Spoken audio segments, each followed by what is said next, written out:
fine. Fish puns is fish puns, man. There's so many. Everybody loves a fish pun. And then I remember I used to shout, "The man sells fish," after every time I'd done a link in something. Now, like, still, the street today, he'll be walking down, they'll be like, "The man sells fish."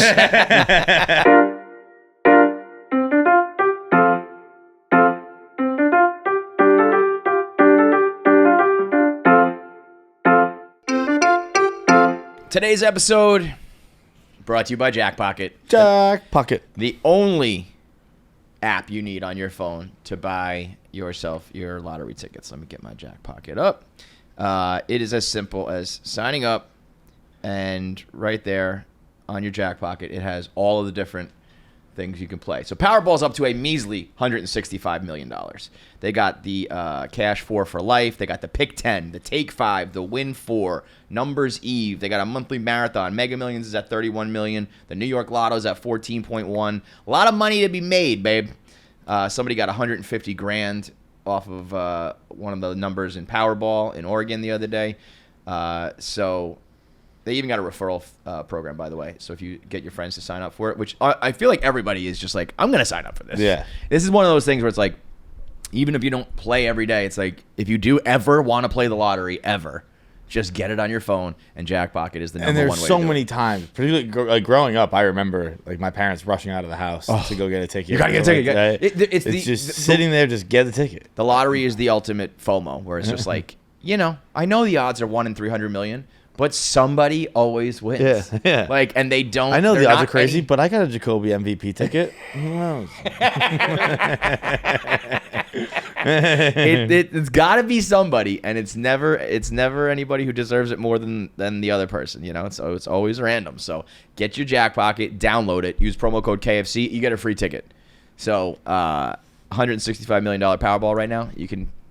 If I ever came up to you and I said, "Hey man, there's this lottery for $165 million, you can get into it for free," and you said no to it, It'd be crazy. I'd punch you in your face. Yeah. So download the Jackpocket app, use promo code KFC, get in for a free ticket, and we're gonna get these lotteries, these jackpots are about to go skyrocketing once again.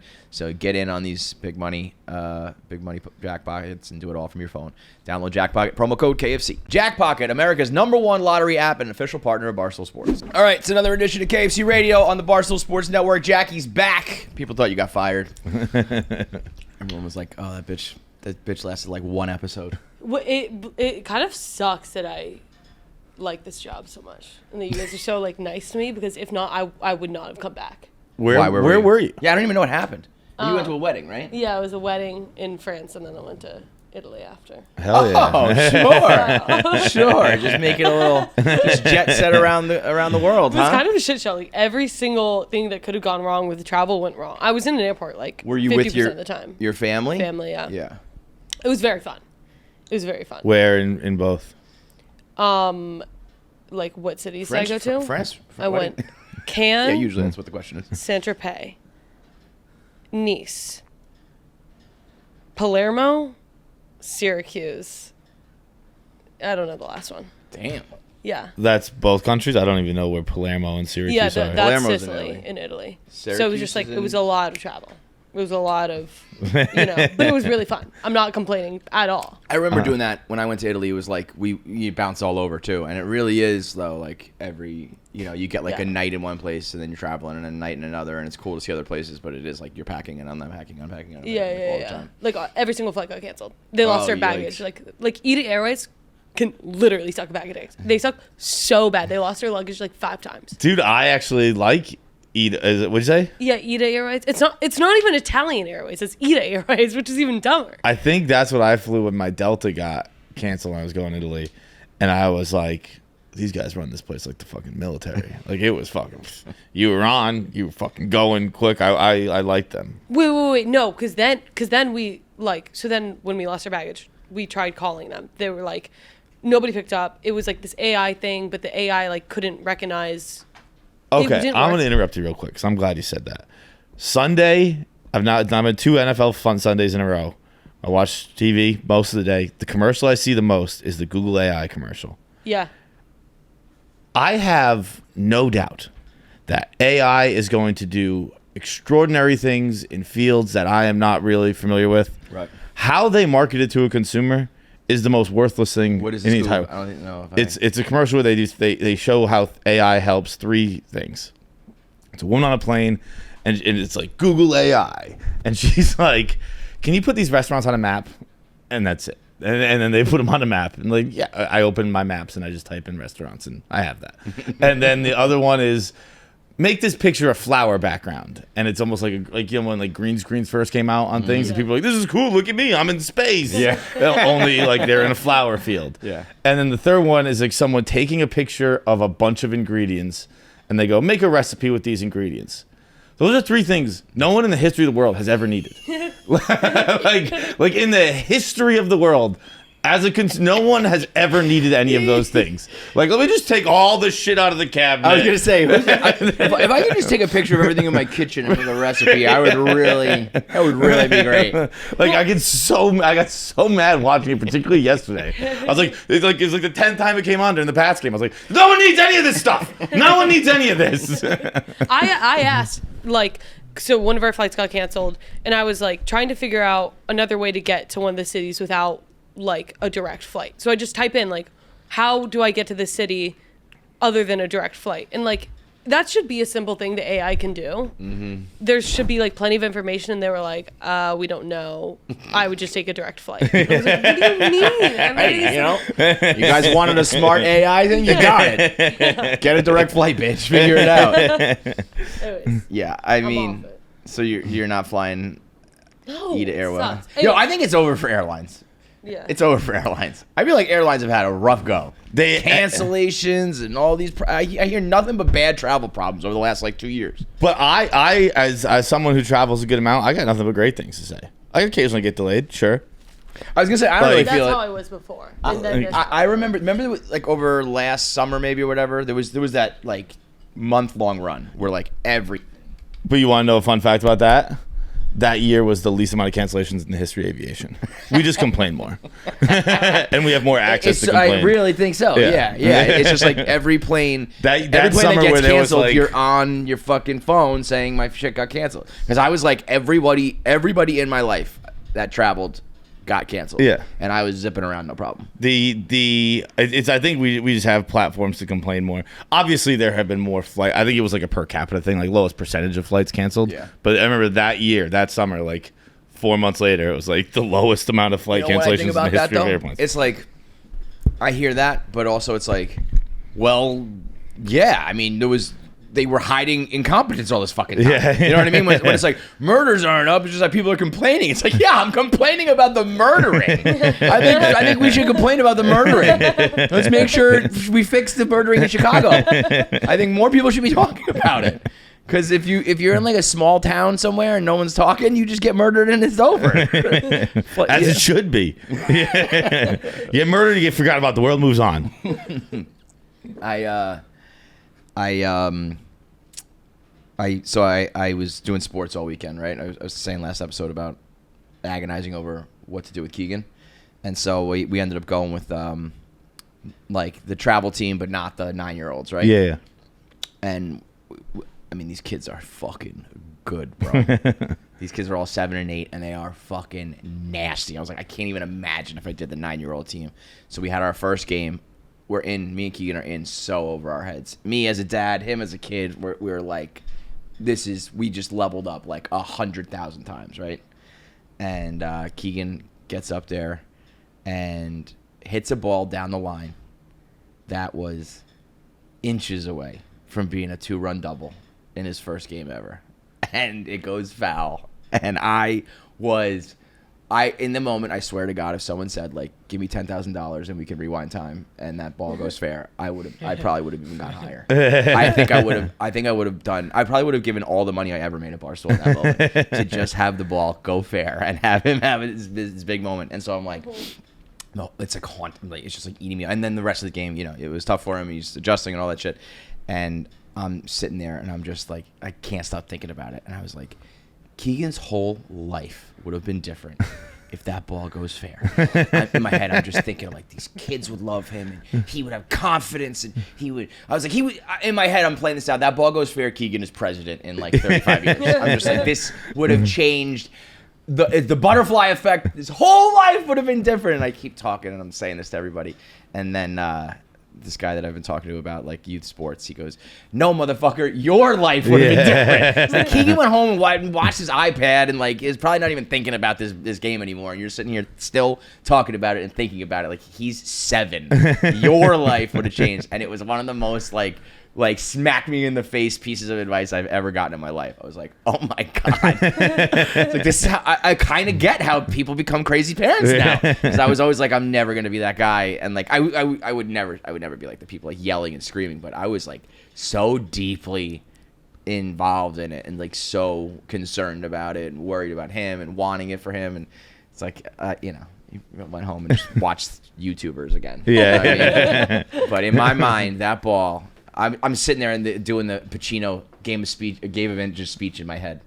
The inches you need are everywhere around you. I mean, it was like, I was like, I saw chalk. Come on, man. Do you think you're more invested in his games than Mets?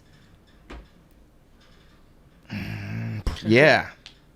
You know what? It's pretty much like a tie, which is kind of crazy. Yeah. Because one of them is my flesh It and really blood, is what's wrong. and the other are Like- complete strangers. but on the one like if they. It's just like, am I in? It's basically the question is, am I invested in my kids? Period, as I am the Mets. Yeah. Because it's not even about the sports, it's just like I want them to be happy and good, probably as much as I want. We're fucked, by the way. Do you think that you'll have it's over for the Mets? Over for the Jets. Paz was just telling me about before the show. I was like, I thought you guys were in like first place. No. We're chasing a wild card spot, and I actually really started to get hopes up that we could make a run with the Phillies with 7 games left, and I started running my mouth, and when we beat the shit out of them the first game, I texted Shane. I was like, "We're coming for you, bitch boy." And then Lindor gets hurt. They like destroy us in heartbreaking fashion the next 2 games, and he goes, "This is all your fault." It is. It's always my fault. The other night, when Monday Night Football last week, you tweeted like, "Let's have a fucking night" or something like that. Jets after the drive, Mets just went up. Aaron Judge sucks. Yeah. Within the next 10 minutes, the Jets went down, the Mets went down, and Aaron Judge hit a home run. It was crazy. It is insane. It was insane. It really has reached the point where I genuinely think there's some sort of like magical powers because it's like down to the minute when I say things. It was unbelievable. It's crazy. It was 10 minutes. It's like I say 3 things, the 3 opposite happen. It's like, but I can't. I don't know. That's how I make my money. I can't not say things anymore. That's what I do for a living is say things. People are always like, shut your mouth. I can't. You want to pay me to shut my mouth? Fine. That's what I do. It's crazy how like consuming obviously the world, but particularly sports through Twitter is so like mind bending because like the Mets. I was thinking about like Chicago is always Chicago like fans are always high up and down. Like it's always disaster or we're the greatest team in the world, and that changes twice a day. And then Mets fans I feel like get down pretty hard, but then when they get up, it's usually worthwhile, which is why I thought you guys were in first place. Well, we're not in first place, but because we're the best team since the end of May in all of baseball, which is a long run. That's a long period of time where it's just like you're just like maybe the best team. Yeah. But Lindor just got hurt, and so I mean he's been like carrying that team. And they need to like make a run down the stretch. They had such a bad start that they need to overcome it, and I don't see how they do it without Lindor. Without Lindor, there's no chance. But like Somebody said to me, without Lindor, I don't even want to make the postseason, and I kind of feel that. I know, I'll agree because there's no point. You're gonna lose. But also, it's him. Yeah. It's his team. You know what I mean? Like he deserves to make it to the postseason. These other fucking bums that he was carrying with him, you know. But But is he really out though? Is there no chance? I think when you have a back, like if you are a guy who plays every single day and then you don't play against the Phillies, you have like I mean, you can't play baseball with a bad back. You can't swing a bat with a bad back. Fuck. So by the way, we wanted to do it before you left, but we didn't get it in. But we gave Pavs his big moment on the podcast because he had his big men's league basketball game where he scored 35 points. Oh, no way. And he said before the game, I'm putting up 30 tonight. He called a shot and he went and did it. But you were saying that you had a better soccer game, right? You were saying you were.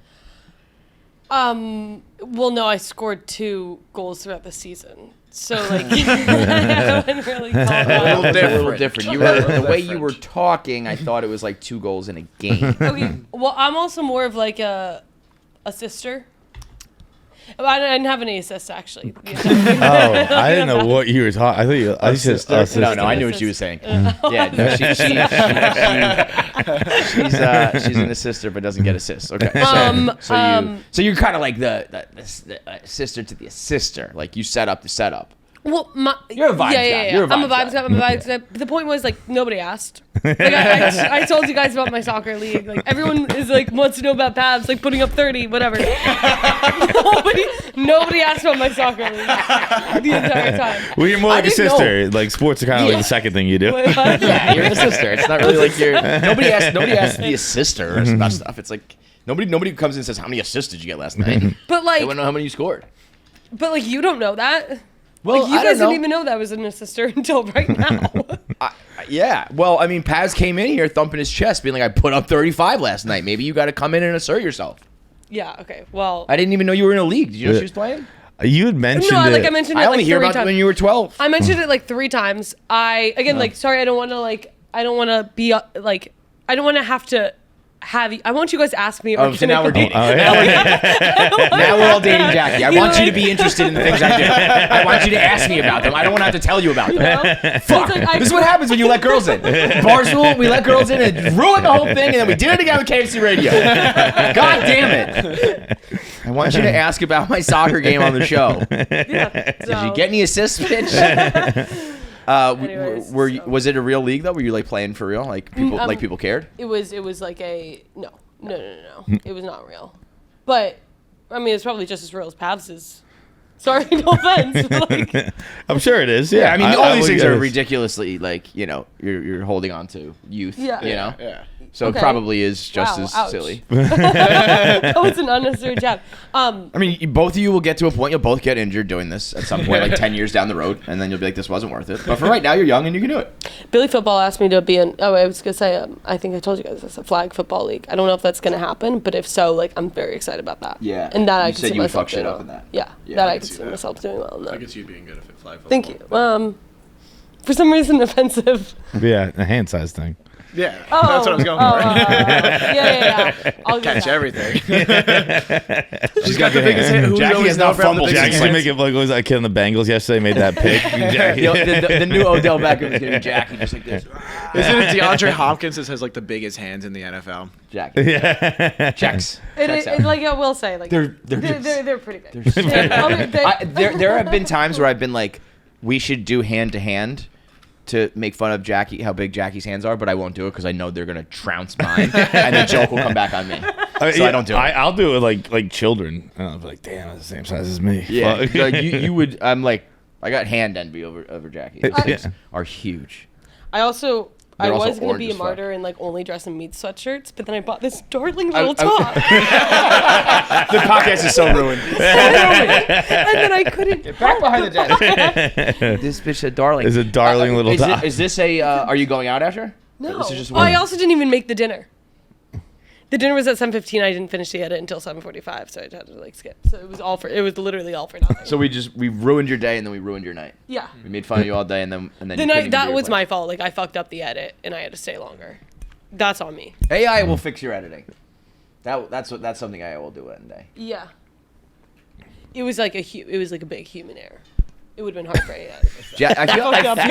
I feel like human error would be a good nickname for Jackie. Jackie the human error Nichols. So mean.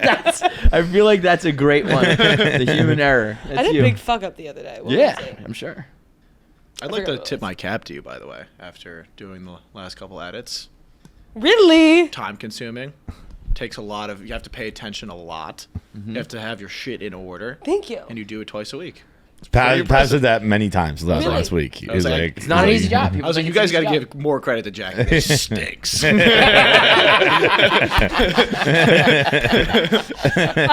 Yeah, I've gotten to a point though where I'm like, You don't care.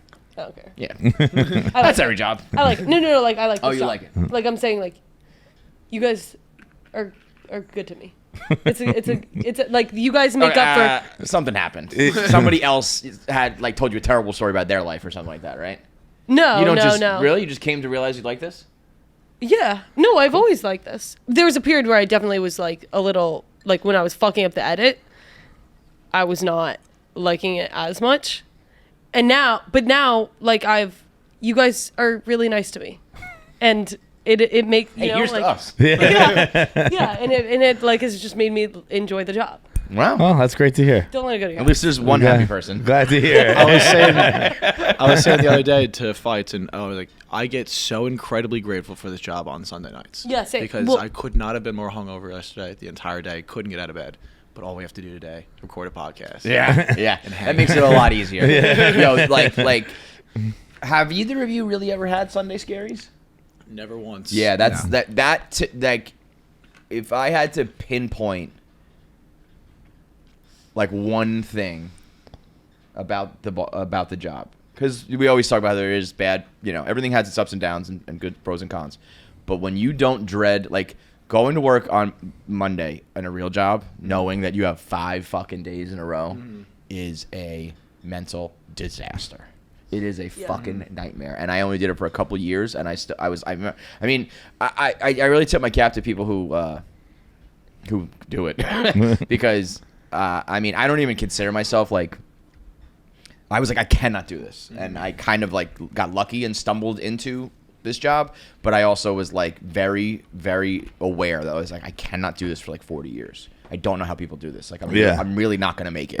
I'm not going to be a successful person. Like, this is not going to work. So, I didn't like set out to find a job like this, but like probably subconsciously I was trying to, because that shit, man, when it's like the clock is ticking, the amount of times, I get the chills thinking about it. Being at a bar for Sunday Night Football, being like, I told myself I was not going to do this. Like, I was not going to be out for the night game. I was not going to drink, and I am, and it's coming, and I'm going to be hungover, and there's no stopping this train. Oh, the worst. Yeah. But then, but the like not going out on a Sunday is also bad because you were like, I got to make every moment of it. Yeah. I got to enjoy my weekend because this shit's coming. You didn't really have it either, did you? Mm-mm. Fuck you guys.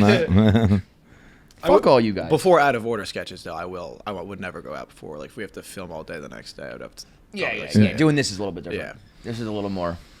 We're at the point where it's like set it and forget it.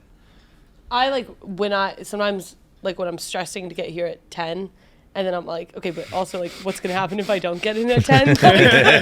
I'm like, I have a really cool job. I quite literally say to these guys all the time, I'm like, don't take it for granted, and don't make me be a bad boss. And you're like, well, I don't have to get here at 10. No big deal.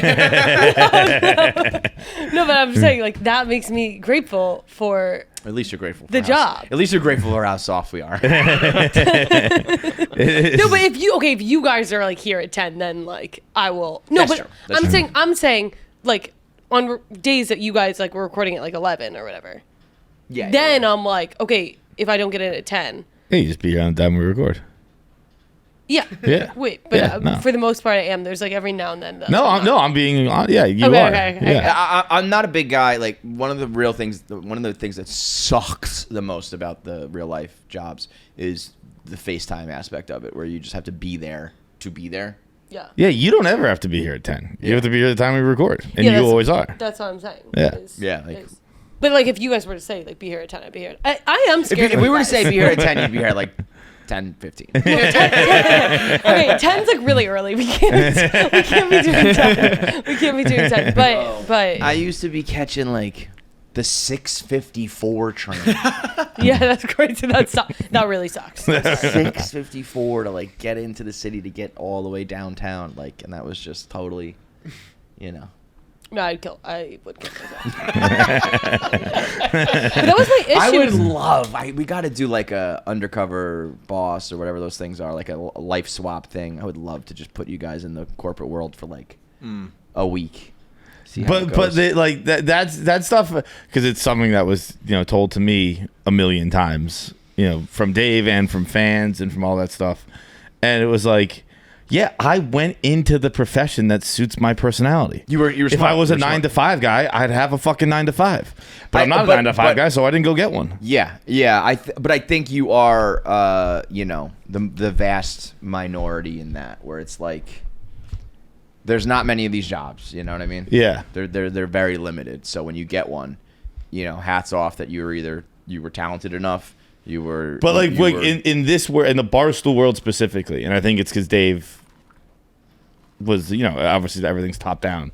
Like I remember one time I got a tweet once where it was like Feidelberg. So I was walking down I lived at the old apartment, so I was like, I lived on probably walking down Fifth Ave. Say it's like Feidelberg. So you walking down Fifth Ave pretty like slowly for it being 10:15 in the morning, and I was like.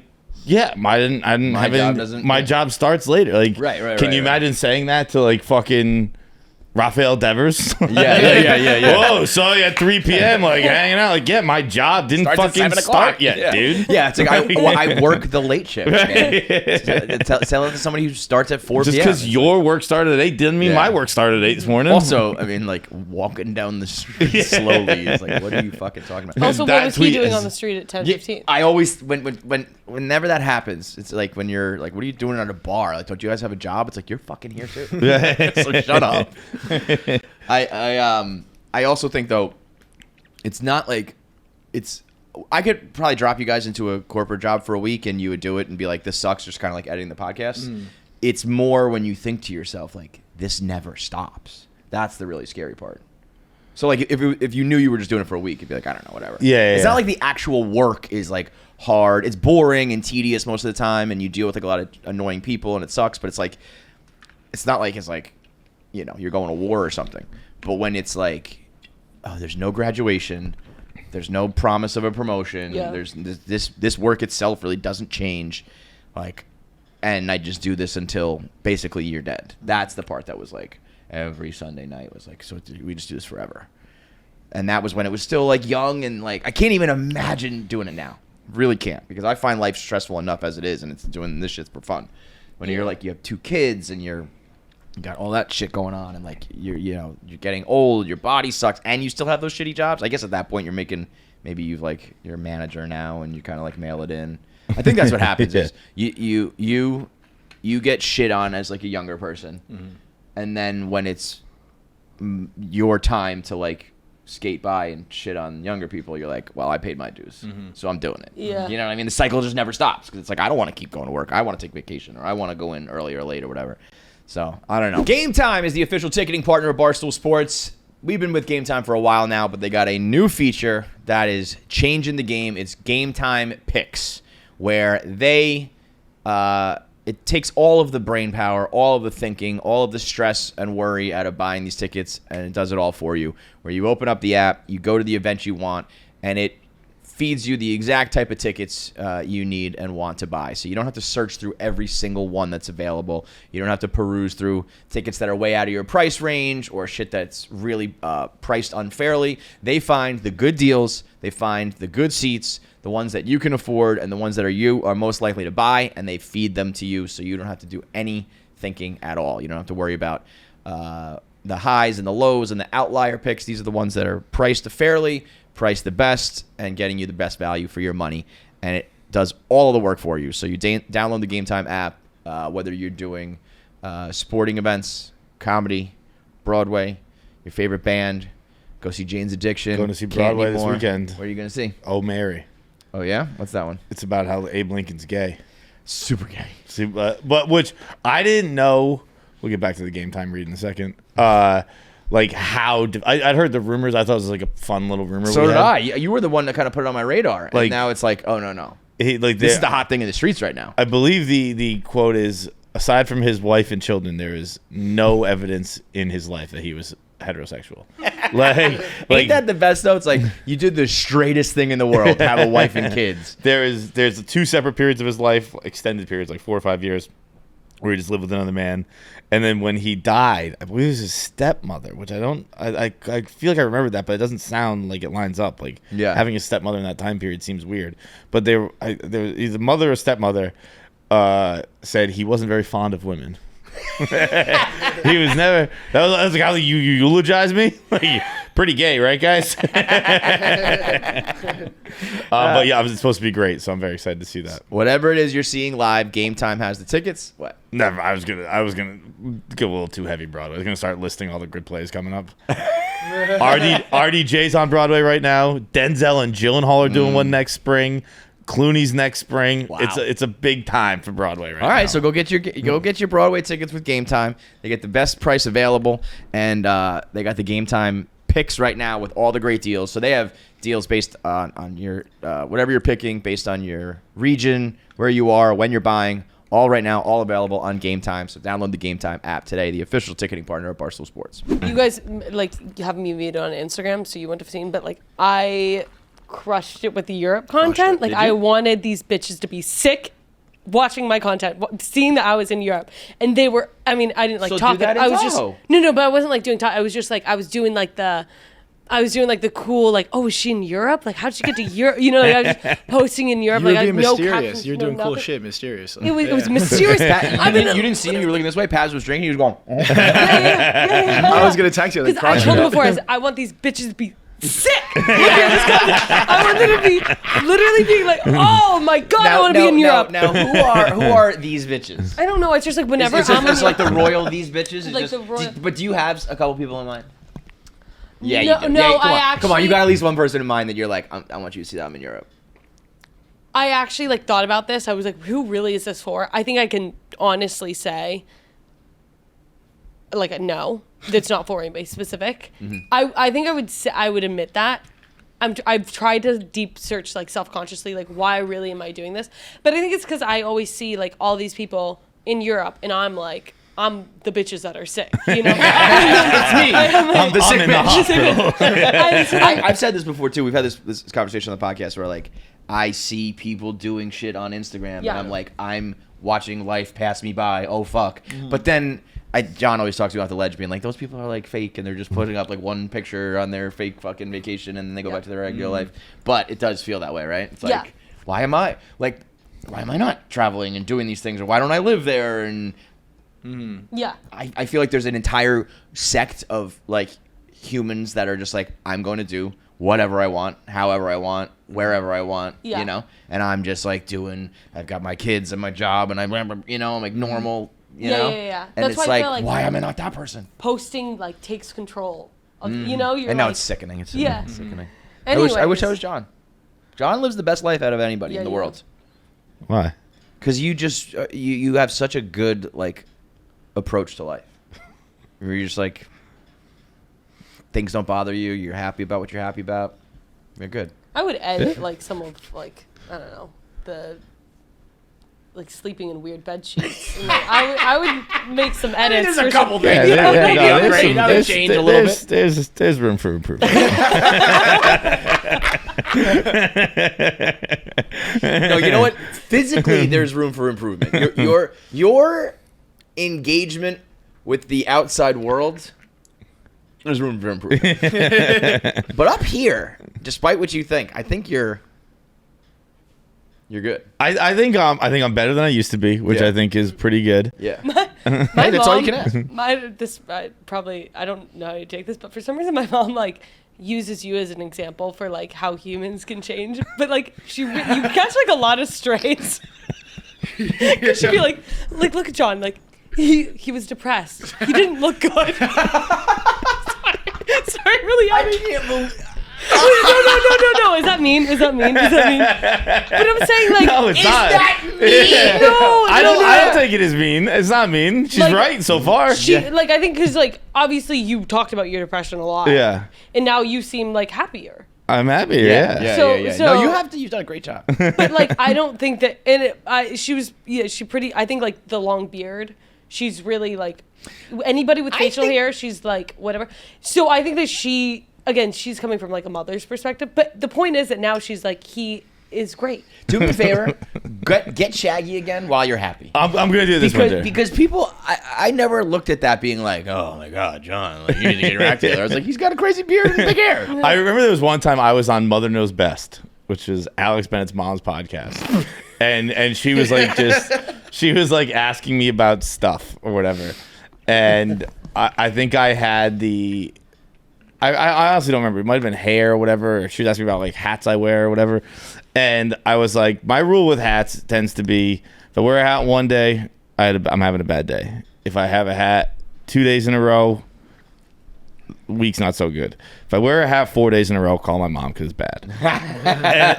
and I kind of stand by that to an extent. But then like also the facial hair at the time was insane, and it was like it's not the hat, bro. It was like it's gone past the hat. Yeah. It's moving its way down. But yeah, I think do you think out of order is the difference maker? I think I think there's a million different makers. Drinking less and working out more and out of order. I think there's a million different things. Yeah. I think all the million different things are all the things you've ever heard. Yeah. Like I was living unhealthy and I live healthier now. Yeah. And that's better. Right. But which if I'm in a good space, that's the best advice I can give. Live 30 years incredibly unhealthy. And then you're like, this is easy. Start from the bottom. Start playing NFL on all Madden. Yeah. And then when you go back to rookie level, you were playing a level up. You're like, this is fucking easy. Who gives a shit? Make your life as hard as possible for 35 years. I do remember though you being like, I don't get hungover and like I'm fine. And then but I didn't. I never got hungover by my standards of being hungover. And then I didn't drink for a week, and I was like, "Oh, is this not hungover?" Yeah. That's why I always say like I wish we could all just like walk in somebody else's shoes for like a couple days, couple weeks, whatever, where you like see what it's all relative. It's like maybe you're not like puking in the toilet bowl, but it's like I'm functioning on a much higher level. Dude, now. on Saturday I was at a wedding. I probably had like a couple beers and like half a glass of champagne, and yesterday morning, I don't even like remember anything until like 1 p.m. like from drinking just a little bit. I was like, I'm so fucking hungover. Like, I just thought I was tired. I was like, I can't be hungover. And then as the day went on, I was like, I think I'm fucking hungover. How'd it go? How'd it go? I was the officiant this wedding in a wedding this weekend. I think it went well. I definitely had a few jokes bomb. But like I did. What does that mean at a wedding though? No uproarious laughter. That's what I mean. Like they're not gonna be like falling from the rafters at the fucking wedding. I'd say I did what I set out to do. I was talking to Pavs beforehand. Like I feel like when some people write a speech, like I'm gonna make people cry, or I'm gonna make people laugh, or I'm gonna do this. Like I just wanted to just do a quick speech and get out. Like I didn't want it to be like that was hilarious or that was heartwarming or that was heartfelt. So like it was kind of a little bit of everything. It was the podcast. Yeah. A little bit funny. It's a little bit heartfelt. A little bit real. A little bit of this. I think that's what it always should be. I think we have gotten to a point. Maybe it's because people post about it, or everything is filmographers or whatever. Where you get video filming and all that shit. But it's like. And it's good that you're like want the speech to be good. Yeah. But let's be real, you're 100% doing it about you and your performance, which is the opposite of the whole fucking point of the whole the whole thing. Like, before the bride came down, I was asked, and I was like, can you tell everyone not to take pictures during it? Just because they didn't want like the photographer's pictures to have that stuff. Yeah. And I lost the crowd right away. Fuck you. Because I got down there and I was like, can you put we request that you put your phones away. We have professionals here. They're going to take better pictures than yours. Yours are going to stink. I was like, just use those and say you took them. No one's going to know the difference. and like, that would have won me over, but I can see the rest of the crowd being like, all right, well, fine. Yeah. Like, put my phone away. I was like, all right, no one's laughing at this, huh? Okay. Everyone here thinks they're a professional photographer? Okay. All right. Good to know. John should have started firing back at hecklers. Losing the crowd at a wedding is a very funny thought. I got to bring him back in with some sort of. Well, then because then no one laughed at my first joke, and I actually luckily I had a few of my uncles who. It's kind of who I'm writing it for. Yeah. Came with me after, like, that was a great joke. Like, that, yeah. No one laughed, but, like, that was good. Yeah. I was like, all right, thank you. That's what I mean, though. At a wedding, it's like, who are you even talking to? Yeah. What was the joke? I just said that it was something along the lines of I was marrying my brother. So it was like, For those who don't know, my name is John Feidelberg. I'm the brother of the groom, soon to be brother-in-law of the bride. I was going to start this off with a little joke about their odd selection of an officiant. This is a great joke. We talked about this before. The fact that this didn't hit is crazy. Keep going. Sorry. We talked about this beforehand, though. An unmarried man standing here dictating what love is worthy. But then I thought a little more about marriages, and historically speaking, that's basically every marriage. So congrats on getting an expert. That's a great fucking joke. Good joke. That is a great fucking joke. Yeah. And if you're at a wedding and you're not, if you're just not like thinking like 1%, I guess that could go over your head. If you're just, you know what I mean? But that is a great fucking joke. Yeah. Anyway, It's does not not laugh like at that. unbelievable, but like it's No, a but for good the like. Hey, setting, we're gonna it's keep a this great- a little light. We're Yeah. I mean, that's a great joke. Fuck that audience. When that didn't get a laugh, I was like, "Whew, I'm up against it right now." Flash the light. Get me out of here. Let's just cut to the bows. I gotta go. That is tough that didn't get a laugh. I mean, it got maybe- probably what it deserved. It got a chuckle. No, like, I don't know though. But like in a way, again, all different standards here. We're not saying that you're fucking, Nate Bargatze up there or something. But like when you said that to me, I was like, I like laughed here. You know what I mean? And so if you're not laughing at that at the wedding, that's a tough crowd. They asked me to do like read a poem before, but they didn't.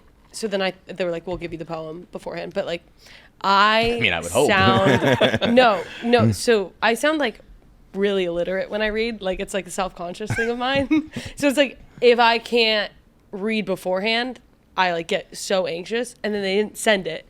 And then right before they were like, "You're just gonna have to read it up there." And How did they not send the had a poem? full panic attack. I was like, I'm gonna sound like I cannot do this. I start crying. I like almost ruined the whole thing. They had to not do the poems because of me. What? Yeah. But that was this wedding you just went to? Yeah. I kind of blacked it out. I just forgot until right now. I really. And So wait. everyone was like, "Don't you like?" At the ceremony, you're crying. I'm sobbing, and I couldn't pull it together. And like the bride saw it and was like, She just didn't scrap see it, it. but everybody else saw it. And then they it just trickles up to the line, being like, "Hey, we're nixing." Then I was gonna have my the poem sister girl's do it crying, for we're me. just- oh, okay. But then they just like nixed the whole thing. Anyways, so Thanks for coming, Jack. So at least it was better than that. Is my point. Like it could have done worse. I wish you went up there and just. No, I sound so. Do we have the poem now? Illiterate. I would love for you to read it. It was like I was just like, if there's any kind of big word, like I'm not. Do you have the I'm poem? not doing it. I don't have it now. It's on a piece of paper. I would love you to read it now. I have the poem. I'm not gonna do it. We're getting to that time of year. I know my man Clem is a big believer in this. The hoodies and shorts weather. Yeah. Where it's a little bit chilly, so you can go hoodie up top, but you're still going shorts on the bottom to stay cool and comfortable. And what better pair of shorts to do that with than Chubbies? Chubbies has the elastic material, so you get a little bit of stretch into it. They got all sorts of different designs, so you get the fashion. And they have 3 different lengths of the inseams, so depending on whether you are a real thigh guy or not so much a thigh guy, they got you covered. You a thigh guy? I'm not a thigh guy. I got that varicose vein. I gotta deal with that. Fucks you up. Nobody wants to see that I thing. gotta deal. I every time I wear shorts, like I'm like, oof. They got you covered, though. They got the I longer gotta- one. I gotta They got the fix 3 that. levels. If you're a varicose vein guy, you go with the longest one. If you got the nice thighs, you go with the shortest one. And if you're Goldilocks, you go right in between. You pair that with one of their Friday shirts. Nice and comfortable. Always comfortable, always stylish, whether you're going to a party, whether you're going to work, whether you're traveling. They got the swim trunks.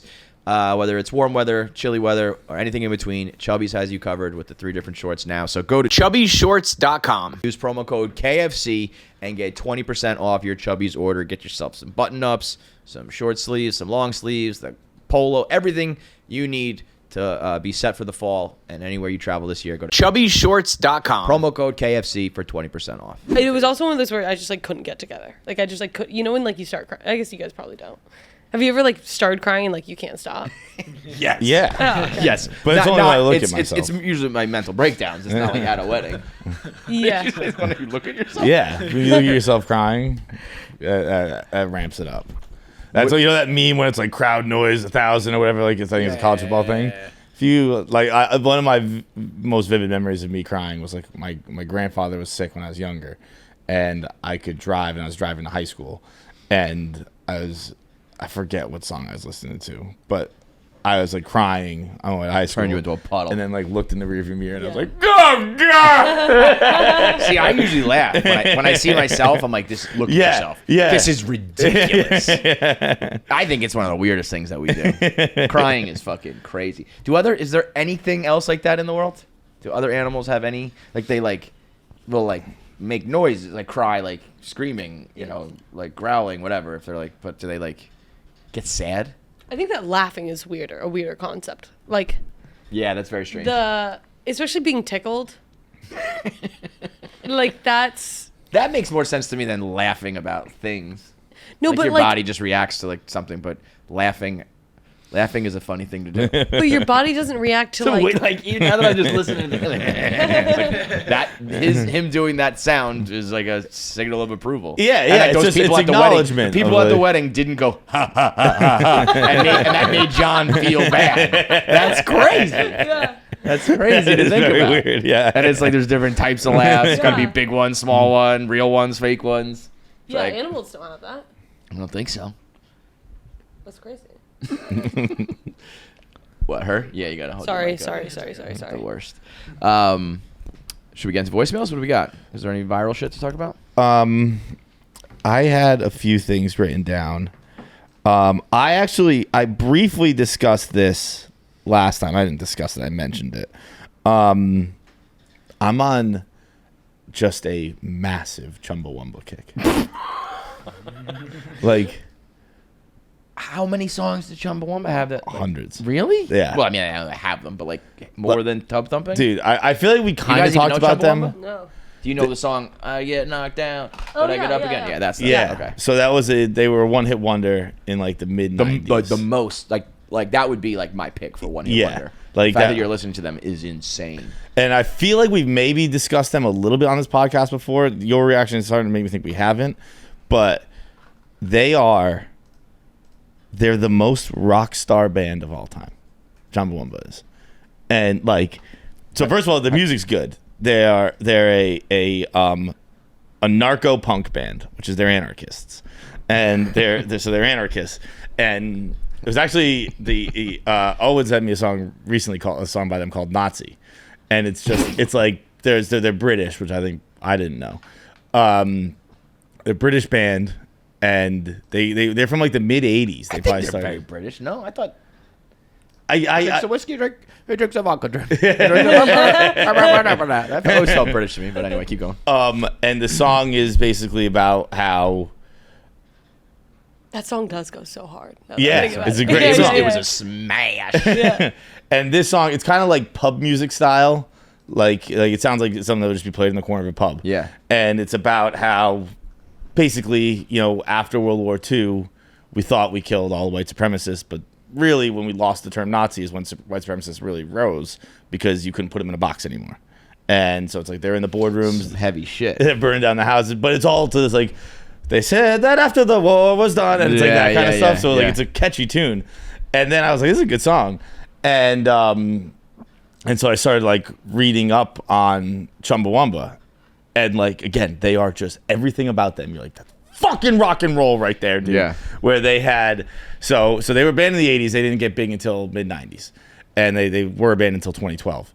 But like when Tub Thumper, which is a song for the working class, is they're socialists, and that's a song for the working class. Like I get knocked down, but I get up again. You're never gonna keep me down. I get knocked down. And when that song took off, the World Cup offered them $1.8 million to put that song in a World Cup commercial. They said no. They said it took 30 seconds to say no to that. Wow, that is good. Then when This What- is why you're a one hit wonder, by the way. Yeah, when yeah, you right. don't when you don't do any of these things and you say no to all this shit because you're rock and roll, is Exactly. how it's like that's why you're a one hit wonder. But those guys probably like wanted it that way. Yeah, like I'm not gonna be in the machine. Yeah. So then when Tub Thumping got so big, they became a massive worldwide success. So their albums started being sold in record stores at the time, Tower Records, Virgin Records, places like that. They said, if you can't afford our music, just make sure you steal it from Virgin Records. Virgin had to stop selling their music 'Cause they were stealing it. Everyone was stealing it. Then they had another song that got fairly popular at some level, I guess. And General Motors offered him $150,000 to put that in a commercial. They agreed. They gave every cent to an environmentalist group that was currently suing General Motors. And then they won that lawsuit. And I was like, fucking rock and roll, dude. That's awesome. what rock and roll is. Yeah, that's what's gone in rock and roll now. That anti-establishment shit. I'm sure They it's live happening it. somewhere, but Right, they're just not, you don't get that. You're not listening to them. Yeah. They have a song called "Give the Anarchist a Cigarette." It's a great song. Did Great you see song. Did you see Jane's Addiction little fight? Yeah, I did see that. Do you guys know that band? Do you know Dave Navarro? I don't know. I That's actually don't know. so I know the band I know- name I and know I know the- Dave Navarro. Right, I don't. Right. Dave Navarro was like the guitarist for Jane's Addiction. Was like an 80s band, 90s band, and he married Carmen Electra, right? Mm-hmm. Yeah, you know her, right? Yeah. So they were like a hot couple, but they're still out there like as a legacy act, and their frontman Perry Farrell, I think it is. Yes. Perry Farrell is like, I mean, he's looking like, 1,000 years old. And so as I understand it, because I was interested in this, I was reading up on like Reddit threads of people who were there and shit. He's just like, they're so old, they're old. And he's mad that the band plays too loud and he can't hear himself. And he gets like tinnitus in his ear, and then he starts screaming like the lyrics because he can't hear it right. And then the band doesn't like that he's screaming, and it's just like this circular thing. So there was like a bridge section of the song where like he's supposed to do a solo or something like that, and the band played through they chopped it short. It was his time for solo or whatever it was, and they cut it short. And then he goes over to Dave Navarro like an old man. He throws his shoulder into him, and then there's like a big fight on stage, and it was just the most like. Fellas, hang it up. Yeah, dude. they did. By the way. Oh, they're done. Yeah, they I can't. would They hope. announced this morning that they're canceling. Okay, the tour. that had to be the last straw. I mean, for every like one, Rolling Stones or whoever who can just tour forever. There's got to be 20 of those bands who are like, let's just try to get together and make some money one last time. Yeah. And it does not fucking work. I saw another thing the other day. This is an old article. I just clicked on it for the first. I've clicked on it and scanned it, but I'm just looking at the date for the first time. Adam West. Speaking of. Oh, we never talked about this. Oh, you knew too? Did we text about it? No. You're talking about how he was banned from the city? Yes. Yeah. Well, Adam West. I'll give you one guess who sent me that and said, I wish I was Adam West. Dante. No, works at this company. Wait, what did he do? He got banned from Adam Aspen. West is Stu the Feiner. original. Yes. He was the original Batman on television. Okay. And he got banned from what city? Aspen, Colorado. Aspen, Colorado for fucking too much. He was fucking too many women. Dude, every like Adam West is the Chumbawamba of people. Where you're just like, this guy's a fucking He was a rock gangster. star. He was an absolute Dude, gangster. So this is an article from 2019, and it's just about like his exploits, I guess it will. First one, got thrown out of a sex party for staying in character. Where is it? You got to think he's running around the sex party dressed up, going like, pow, boom, like to the Batmobile, bitch, let's go. After stumbling on a sex party with co-star Frank Gorshin, who played the Riddler, West knew exactly what to do. Gorshin immediately went to character as Riddler, and West became Batman. That's incredible. They made people laugh so much, attendees threw the actors out of the party. Okay, next Like, one. we're trying to fuck, guys. Yeah. We're not here to watch Batman and the Riddler. Trying to swing, dude. Read the room. West once partied so hard he earned a 15-year ban from Aspen, Colorado. That to me, I think he was fucking like everybody's wives or something. It says West was only willing to divulge 3 elements of the party: women, liquor, and police. West couldn't return to Aspen for 15 years. He eventually received a letter from the city's authorities allowing him to return. Incredible. West reportedly copulated with 8 women at one time. That's what's up. This is according to West. I remember one night with 8 different women. Sex party's a harsh word, but it was 8 at one time. I think that constitutes a sex party. If I have sex with 8 women at one time, I'm having sex with 1 woman and 7 women are just watching. Yeah, Like, that's you just become a performer for an audience. West would start sleeping with women at 7:45 in the morning. Hell yeah! Shout out to Shannon Sharp too, morning guy. Yeah. I feel like morning sex is adult sex, Yeah. right? Morning sex is Morning adult sex is adult sex. Yeah. Like, I'm not having sex at night anymore. Yeah. I had dinner. I'm tired. I got you in the morning, girl. We'll have smelly breath, and we'll come then. Okay. And none of that fucking oral stuff either. Just roll over. Just stick it out. Let me put it in. Give me a break. West introduced the boy wonder, Robin, to wild sexual debauchery. By the time West landed the role of Batman, he was already 37 years old. He wasn't a senior citizen by any means, but the 20-year-old boy wonder, Burt Ward, was his mentor. So Ward was always game whenever West wanted to do something. In a radio interview, Ward claimed West was the primary instigator. When I entered Batman as a naive 20-year-old who'd only dated a couple girls, I met Adam West, who immediately introduced me to the wildest sexual debauchery that you can imagine. He'd often have quick costumed sex between scenes. This is just a sex addict. I was gonna say, this man's a pervert. This man is an absolute deviant and a menace, and I'm sure that the people hated him on set. Dude, the best is like all this stuff is stuff you would theoretically would be things you heard from set. They're kind of rumors. All of these have Adam West quotes attributed to them. According to West, because of the physical limitations of the costume, you gotta have quickies. like he was disappointed. Like it would have been more. I would have put up bigger numbers, but I got the tights on. West met the Pope incredibly hungover. Hell yeah. The night before West was to meet Pope Paul VI, he got drunk per usual. The next day, he was standing in line waiting to see the Pope. West realized the severity of his hangover. If he kneeled down to kiss the Pope's ring, he likely couldn't stand up afterwards. So instead of the customary greeting, and because he thought puking on the Pope wasn't polite, West bowed slightly and shook the pontiff's hands. Who's Pope Paul VI? That's the big one. That's the one. Oh, no, it's not the big one. No. That's got to be before JP2. Yeah. So he's old as fuck. If you're meeting the Pope before John Paul II, you're old. The felon that I used to hook up with, date, was obsessed with Batman, and would turn it on while we had hooked up, and would quote every single line that the Joker said. So it would just whatever would go on, and then whenever the Joker had a line, this is probably not good to admit. That is the craziest story ever told on this show. True. Have I not? I definitely told you guys at one point. Because I said I can't watch Batman anymore. You maybe said that, but I don't think I knew the reason why. And then I told my friends, I was like, is it concerning that it's only the Joker that he knows? Yeah. Oh my God, he was such an ick. That was such a low point in my life. Oh my God. What kind of, here we go. Yeah. What was he saying? What was he quoting? Every single Joker line. It was the one, but he was also he was obsessed so we're talking Heath Ledger, no, oh wait, Joker? what's, who's Jack the Nicholson? one, Jason Bateman, no, sorry. Christian Bale. Yeah, so. He was obsessed with him because he kind of looked like Christian Bale, whatever.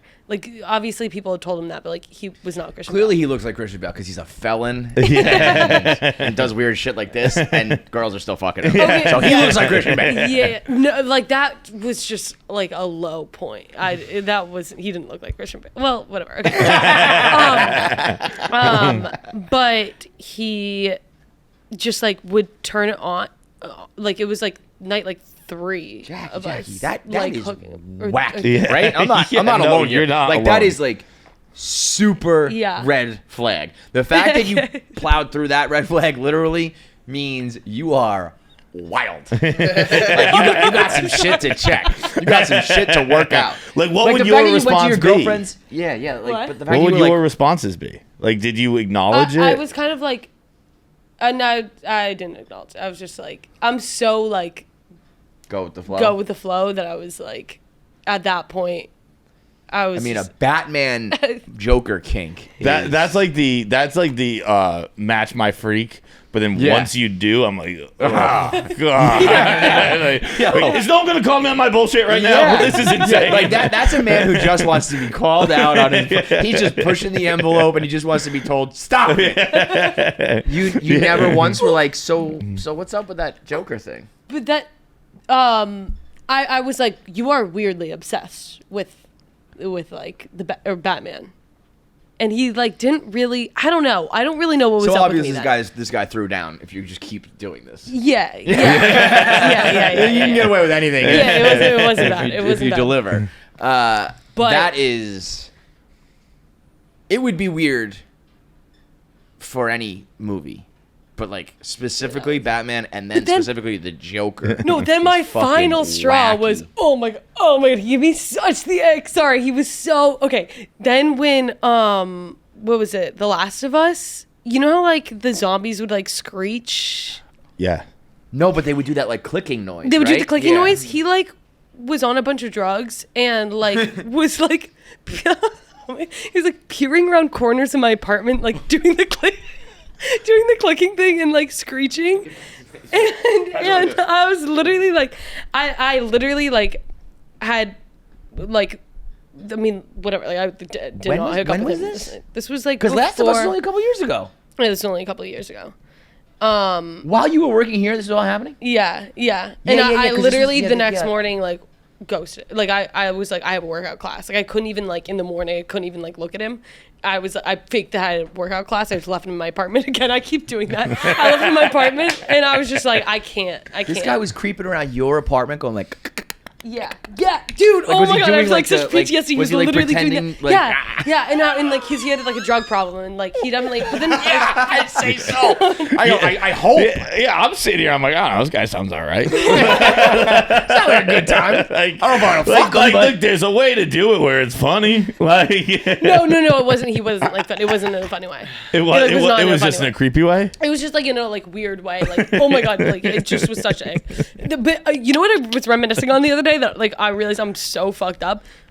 So okay, so one time in college, I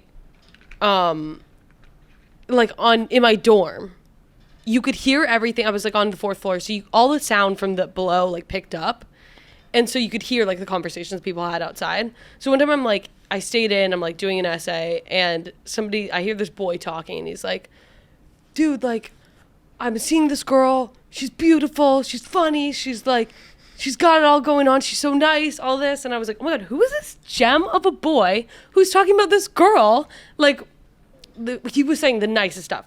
I look over, it's the guy who I'd been like seeing and dating for like months. I go, ew! Oh my god, ew! And I literally like ended things with him after that. Like that's how fucked up it was. How fucked up I am. But then, You were gross. I thought he like went on to say something awful. You were gross. No, I'm just like that he was fucked up. talking nice about her. Yeah, yeah. Yo, I don't ever want to hear it again. Girls complaining about the men out there. But Get then, the okay, fuck but out of here. also it clearly was like something to do with because like when he obviously like when I look back and I was like, how did I not like obviously I recognized his voice, but like how did it not occur to me that he would be talking about your me? self-esteem is so goddamn Yeah, low. but that I was you're like, it can't well, possibly be me. he's saying that it can be me. Anyways, And so you jumped there's him that. on the spot because he But was the so point nice. is that I mean, if that gives any more light into why I put up with the yes, Batman right. for so long. A girl getting a guy who talks to other guys privately about them that way is like the holy No, it grail. was and you so were like, sweet. get the fuck out of here. It was literally the sweetest, and he had told me that to my face later. Oh my god, it was the sweetest thing ever, and like I was like, ew. that guy's like, I would love to hear from that guy. Yeah, well, he probably thinks I'm the worst. Well, he's probably like, I was- yeah, remember that girl I love? She's fucking a sociopath who pretends to be zombies at night. Yeah. But How long did you see the felon? Too long. Too long. But like, 6 months. that's too long. 6 months is a long That's time. too was a long. long time. That's a relationship. But- I thought it was like, I thought you hooked up with him a couple times. You were dating him. That was your boyfriend. You were exclusive with him? No. Good. How But, long does it take to someone for like people to go exclusive? Like tradition, like I don't even have a guess. I would think 6 months is probably a. Yeah. 6 months. 3 months. There's going like exclusive and then being like in. I think you can get to a point where it's like I'm not hooking up with anybody else. Are you? Yeah. And then there's also another level of like, are we officially like boyfriend and girlfriend? We're gonna like hang out with each other's families and do that kind of shit, right? Yeah. I always do That's that how I shit always right away. Yeah. I think it's I always like rom-coms growing up. I watched it was always like the mom pulls the girl aside and is like, he never brings girls home. Yeah, and like yeah. every movie that happened, and I was Yeah. like, I'm not gonna do that. I'll bring you home for his weekend. I don't give a shit. This is a girl I fucked last night. This is my family. Might fuck her next weekend, not sure. But right now, it is weird when it's just like, these are people in my life. You Well, know that's I mean? what It's that- I think it's- I'm going somewhere my family's gonna be. Like, do you want to come? But I also understand the other side of like, you can like love bomb and all that shit. I do get where it gets, you know, if somebody thinks that means something, then it becomes a thing. Right. But if it's just like, I'm going to be with my father today, like, do you want to be there at the same time? Yeah. It shouldn't be a thing, but it kind of is. I think it has to do with the fact that I hang out with my family. But I don't know, these are people I hang out with. Yeah, like, right. You know, if these were just my friends, Now, you would meet my friends. It wouldn't be weird in a week. If you were like, I'm flying home to see my family, and you brought her, that's a totally different thing. Right. But when I think there's at least in like the Northeast, like you live in a very small world. You know what I mean? Yeah. People who go off to college, and then you have a different life here. So like bringing someone home can be a whole thing. That I can understand. Yeah, the I first wouldn't time do you that. meet my family, it'll probably be in the city, and then after that, probably the next weekend we'll go home.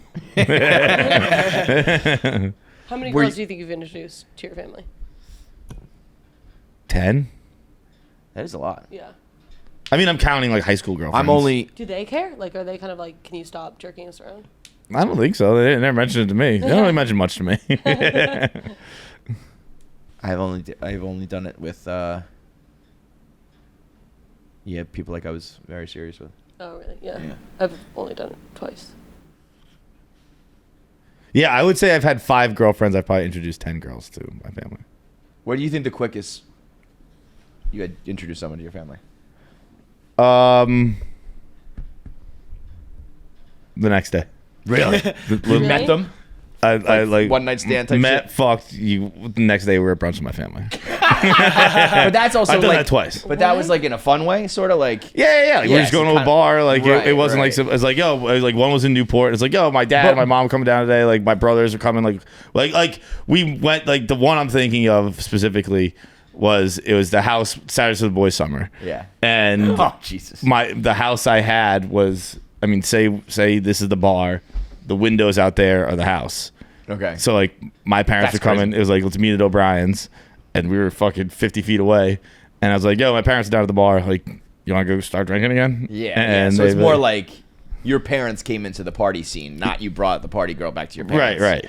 But like, was your family like so like? Who is this girl? And you were kind of like, I don't know. Yeah, I was like, ah, this is fucking, she's a fun time. I don't know. We were just busy fucking with the Joker. Did you tell your friends that? Yeah. What did they say? I think it was like, I want to because know. at the time all I was about this. hungover and we Please. were laughing. It's like one of those things where like, in context of like being like, that was fucking crazy. And they were like, yeah, red flags all around. But like when you're hungover and laughing about it, it's like, well, that's just what we put up with. And then then it just like continued and just spiraled into like 6 months. But they Was there ever for a point sure where they were like, stop dating this guy? Or they were just like, do your thing, girl? after all the the arrests came out that he told me about, like I was kind of like, I probably shouldn't. But I was like, I'm not gonna. Yeah. What were they, like, drug charges? It was like all DUIs. And like one like yelling at a cop. It wasn't anything bad.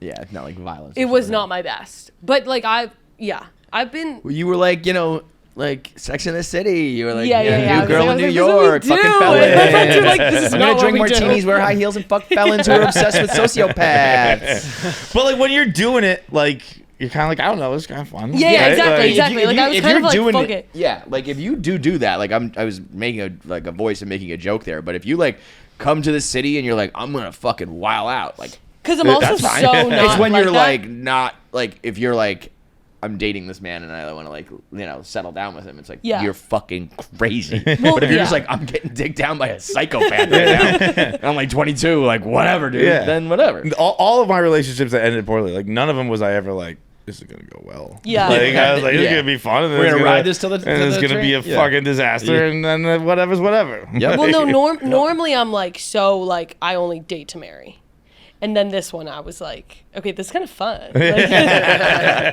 I have And not. then it's like fun to have experiences. You talk about it later in your life, Yeah. be it on a podcast or just be with your friends. Like that was fucking. Yeah, that was I can't believe I was having fun insane. for that. That was crazy. What were you guys thinking during that? Yeah, Like- that's. I will say, I think I'm trying to figure out which is weirder and worse because I think running around the apartment making the clicking noises is probably worse.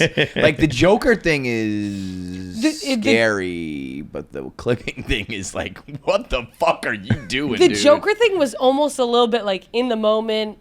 It's working. Whereas the clicking thing, oh my god, it was so. Whatever you're thinking. Was the show on? Yes. No. I don't. Whatever you're thinking about how bad it is, make it 10 times worse. It was so bad. It was so Like bad. you would just be on the couch, hanging out, and then all of a sudden, like around the corner, Yeah. Like and then like sometimes then he went to like the other corner and he was like on the ground and he like crawled and did it. And I literally was like, I will put up with your shit, like whatever. I'm like, I'll play along with anything. This point I was like, stop. Like this is not. Cut it out. This is like unbecoming. Stop. Oh my god, that was so. I miss playing night crawlers, Charlie. Literally. Yeah. and like, would he do the Joker voice? Yeah. Like, Yeah. and then they gave me the Pretty scars good on my face. impersonation. Yeah, like John said, this guy's awesome. Yeah. I don't know if I would date him. I don't think I'd fuck him, but I'd hang out with him. Yeah. I'd definitely watch Batman with him. I don't know. It seems like he knows his shit. He gives me all sorts of like director cut info and stuff. You know. Yeah. Actually, this scene. Dude, you just saying I don't think I'd fuck him reminded me that I got an Instagram tag last night that Barstool Sports put up a clip that was titled like, "Would sports be as popular if the guys weren't as hot?" And I just saw that. I was like, "Oh boy, your boy's getting roasted." I bet. Yeah. Yo. I stand by that 100%. By the way, like, I said it as a funny acknowledgement. If you want me to break it down, I'm 100% right. I'd stand by it. Like, Yes, I'm yes, 100%. But that sports was would not be as popular if the guys were ugly. They wouldn't be as marketable. They wouldn't be as whatever. You don't want to say that guy's attractive. You like it, and it's that popular because the guys are attractive. I agree with you all 100%. All that. The clip choices are full blown sabotage. It's like basketball players aren't good at sports because they're tall, and like sports only exists because guys are hot. I'm like, you're actively trying to ruin the show. If you want to What attach me to a asshole lie does detector that? and make me defend it, I will. I was making a joke, but I will defend it. Some dickhead does that. Just me, basically clips it all out to that. Literally. Those fucking people. Who would do that? Those pricks. What an asshole. No, that's what it's for. That's the. But I imagine it is not good for me in the comments, and I don't care. The top comment was just coming out of the closet fights. It's one thing. It's our. You making the clips for us is one thing. It's the people posting it to the main account. That's sabotage. That is like, we're going to tear down this shit. All right, let's do some voicemails. The worst thing about New York City is paying your rent. It is the worst. It is soul crushing, and you get nothing out of it except for Bilt. Along comes Bilt, and they give you a new way to pay your rent where you're not just cutting a check or paying some cash under the table. They are the #1 app for paying rent where you can actually get points back for paying rent. So use it like a credit card where you can actually earn rewards and points for the worst expense in your life. Because the worst thing about renting is you have nothing to show for it at the end.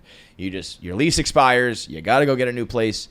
The landlord, the broker, everyone else is making money. You just burn a hole in your pocket and you have nothing to show for it. But now Bilt gives the renter something to show for it at the end of the day with the Bilt app. You go to joinbilt.com, joinbilt.com, and pay your rent every month through their app, and you can earn points that you can spend on over 500,000 different hotels, tens of thousands of airlines. Any trip you're planning that you want to pay with your points, you can do through the rent that you pay every single month, whether you're spending it on vacations, rewards, different things you purchase, all through the Bilt app, all made possible by your rent every month. So if you're in New York City, any of the big cities, anywhere you're paying rent, and you want to get something to show for it, go to Join Bilt today.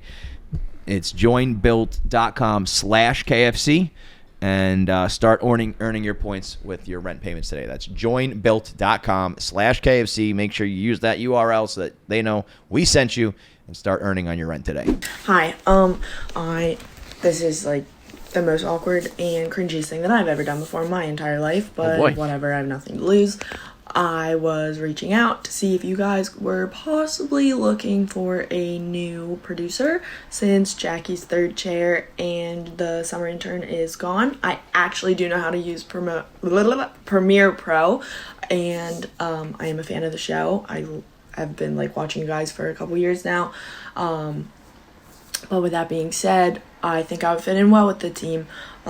This summer so far, I was fired, got my car broken into twice, same window both times, and then I got a new gig, dog sitting for a week, but the dog died on the third day. So that's just a little bit about me, and maybe I'll hear back from you guys. Maybe you'll just show everyone and show the whole team and just laugh at me, and as you absolutely should, because this is fucking weird. But whatever, I have nothing else to lose. So yeah, have a good one. Thanks. I would love to see what would you do if we brought in another girl on the team? How do you think you would?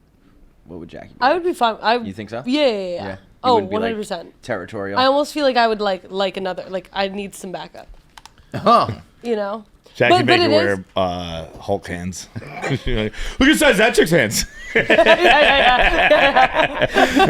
Jackie's gonna hire a new producer, and the first thing you have to do is check your hand size. Some dainty, like a perfect producer comes in with dainty hands. Out of here. You over there, that butch chick. Let's go. Yeah, I need some big-handed bitch on the show. What's the uncle's name?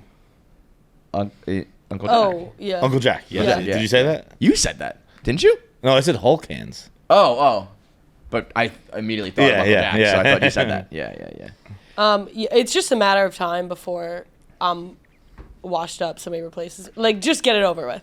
Just get it over with. That's So I can move to Nice. Yeah, exactly. Yeah. Jackie thinks she's like 50. It's crazy. Yeah. But that's all normal, right? Like that's normal. Like that. I don't know. She's pretty fucking young. You're officially crazy young. But like when I 25. was 25, I thought I was old. I was like, when I was 25, Yeah. I was like, I missed it. But you're not 25. I am 25. You are 25. Okay, you're old. I was like, I'm never gonna be successful. Like I missed it. Like, you think you have such a finite window of finding success. Yeah. Like It's I saw so- like LeBron say the other day, he's like, I'm old as fuck for basketball, but like I'm really young, young for like human, He yeah. was like, Yeah. he's like, if I'm remembered just for basketball, then I fucking failed. And he's like, yeah, Dude. you were But 40 or LeBron's whatever a it is. man. Huh? LeBron's a man. LeBron's a man. That is true. You don't see any successful. Oh boy. Well, no, like I guess. No, finish the sentence. Say it. No, Say it. no, no. Say it. Finish the sentence so I can say Gene Smart. Yeah. Who's Gene Yeah. Smart? She's the girl from Hacks. She's the Okay. star of Hacks who just won her 3rd Emmy and probably is going to go on a Julia Louis-Dreyfus Veep type run. I just like whenever I see some. That's another one. Whenever I'm looking up like so and so, how old? It's never more than 32. Well, you're looking at like Hollywood like gossip type Yeah, shit. yeah, If you yeah. look at like, But like I'm not going to be Actual starting comedic like, actresses apps and stuff. anytime soon, or like doing anything in like. well, that's true. You know? Gene Smart's probably a little bit. What? Just like, I don't think Jackie's starting. Well, Gene Smart's 67. Gene Smart's old. Yeah. Like, Yeah. like Gene Smart's also, like, Gene Smart was one of the 10 most years talented ago people was of all like time. the mom in Mayor of Easttown. Like, Yeah. Oh. But she's been. she's had a career. she's had a career, but never to what? Like Right. she's not like a former star who's becoming a star again.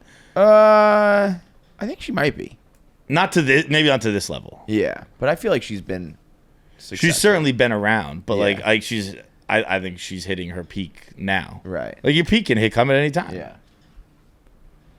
It's fine. I'm just dead. I'm No, I'm not saying you're feeling the wrong thing. Like, yeah, No, I know I what know. you're feeling. There- Like, there's just so like the number of people. I guess we see like the internet where it's like, the D'Amelios have like Yeah. $100 million by the time they're like 15. That is not normal. That's not usually how it goes. Yeah. Usually you take your lumps and you fail and you get fired and you're down and out and like all that. So the fact that like you didn't even go through that really. Yeah. No, I know. Like- I'm not actually like I know. I'm actually like fine. I think I talk Yeah, about it a lot. totally sounds like it. totally sounds like it. But yeah. at No, least you I didn't- do think if you're talking about it, I think you're okay. I think that Yeah, about a yeah, lot yeah, of I things. agree. Almost like with depression and everything too. If you're talking about it and complaining about it, like, I think you're all right. I've The never. people who are really fucked up, who are really up against it, are like just out there trying to survive. You know what I mean? And they're not. They don't Talking about it's the easiest thing to do because you're just like, I'm not, this isn't an active choice. I'm not making the decision to feel this way. It's just, this is a feeling I have. Right. I think feelings are hilarious. I never understood people who are like embarrassed to share their feelings because you're like, I don't know. I can't didn't stop this thing. Choose to feel this. This is fucking. But I think that's what I kind of mean is if like you are like working like 3 shifts to like literally put food on the table and survive, I don't think you have time to like think about your feelings. Yeah. You know what I mean? Oh, It's I was like- thinking that recently. Like depression is for like comfortable white people. You know Yeah. what I mean? Yeah, but also like I was thinking it. What was I doing? I think I was looking at a piece of art, and I was like, no shit. This is nice. I have the time and the brain space to be able to actually like think about this art right here. Yeah, you're right. So many people don't have the time or Right, like I can't even stop to fucking think about the meaning behind this painting. Yeah, right. I gotta go do my second job and like take care of my kids or whatever. So that's what I mean. Like some of that shit is it is a luxury. Yeah, for I sure. keep thinking like right now is probably like the least complicated that anything's gonna like even Let me more tell you, than in yeah. the past. Like I'm not dating anybody. I'm not like I'm making like enough money where I can like buy whatever. Like it's only gonna get more complicated from here on out. So I'm trying to be like, But okay, also it doesn't enjoy have it to. now. I don't know. You know what kills Yeah. you? I mean, I don't think complicated in a bad way. By the way, I just think No, like right yeah, now yeah, like yeah. it's Yeah. straight peace. it all boils down to responsibility. When you are responsible for shit, it sucks. When you are just a solo person and you are responsible for nothing but you and your life, and you can do it to be happy or sad or crazy, fuck a Joker guy, travel, do whatever you want, and it just like doesn't matter. The minute that you just have to worry about other people's shit, life sucks. Sucks. Don't say that. Well, that's just, I guess that's just me personally, but even like when you're dating somebody, it's like even if it's good, it's like you have to now worry about that person and their feelings and all that, and hopefully the good outweighs the stress of that. It shouldn't be like stressful, but it's like you have to worry about this person, and then your family gets older, or you have kids, or you have a job and the job goes well, and you have to worry about this. The job goes bad, you have to worry about that. Like it just is. As you go on, just more shit accumulates. You're like, I just have to worry about this shit. Well, now I think think back to when there was nothing to worry about, and it's like, Yeah. I can't even imagine. That'd be awesome. But now I think I'm like addicted to that. Like I've been like for the past year, like literally like I'm way too comfortable being single now. Like I love my time, my alone time way too No, much. that's good. No, like it's, Yes, it's getting to the point where no. like I like will shoot down like I Who gotta cares? Who like live. cares? No. Yeah, but like I can't be like getting too used to or else then I'm gonna die alone. I think it's the opposite. I think that like people, again, same sort of thing. It's like the amount of pressure you put on to get married or have a relationship at a certain time in your life. It's like you have so long to do that. Yeah, 'Cause once it's you bad do it, when you you go to can't- a wedding. Everyone's like, "Oh, so like when are you?" I gonna know, get but married? that's stupid. They're stupid. That's That's unfair annoying to women because that's too, what makes you 'cause, feel like, that I've way, never and they had that. shouldn't be fucking doing that. Yeah, we never hear that. No one's ever asked No me. one like, ever hears when that. are you getting married? Right. It's like I don't know. they I met this fucking- chick last night. You should stand up on that one. Just stay single as long as you want. I mean, if you want to go date people, fine. But if you're like, I'm happy doing this, and people are like pressuring me, fuck that. Yeah. No, like you'll regret it. I want it. Yeah. I'm coming around. I'm coming back around to the. Yeah, well then do it when you want to. But like, yeah, that alone period of life is fucking sick. Yeah. Oh man, yeah. Next voicemail. I like this girl. We're by not the giving way. that girl a job though. Okay. I don't know. I don't think we have a spot right now. I like her though. Yeah, I like her. The budget will have respect to be fixed. Yeah. KFC radio. Don't know how to do a video, but here it goes. I just happen to be looking out my window here, and it looks right into my neighbor's kitchen. And if I just happened to be staring off into space and she walked by at the wrong time, I could be looking right at her.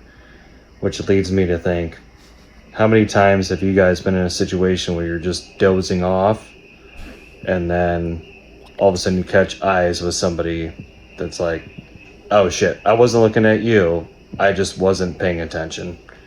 Viva, love you guys. I don't know about like a weird window situation, but catching eyes with somebody in like a social setting or even just like walking on the street is a little bit weird. I did at the bar yesterday. Did you? Yeah. It was a woman's nipple. I was not looking at the nipple. I was looking out at the water.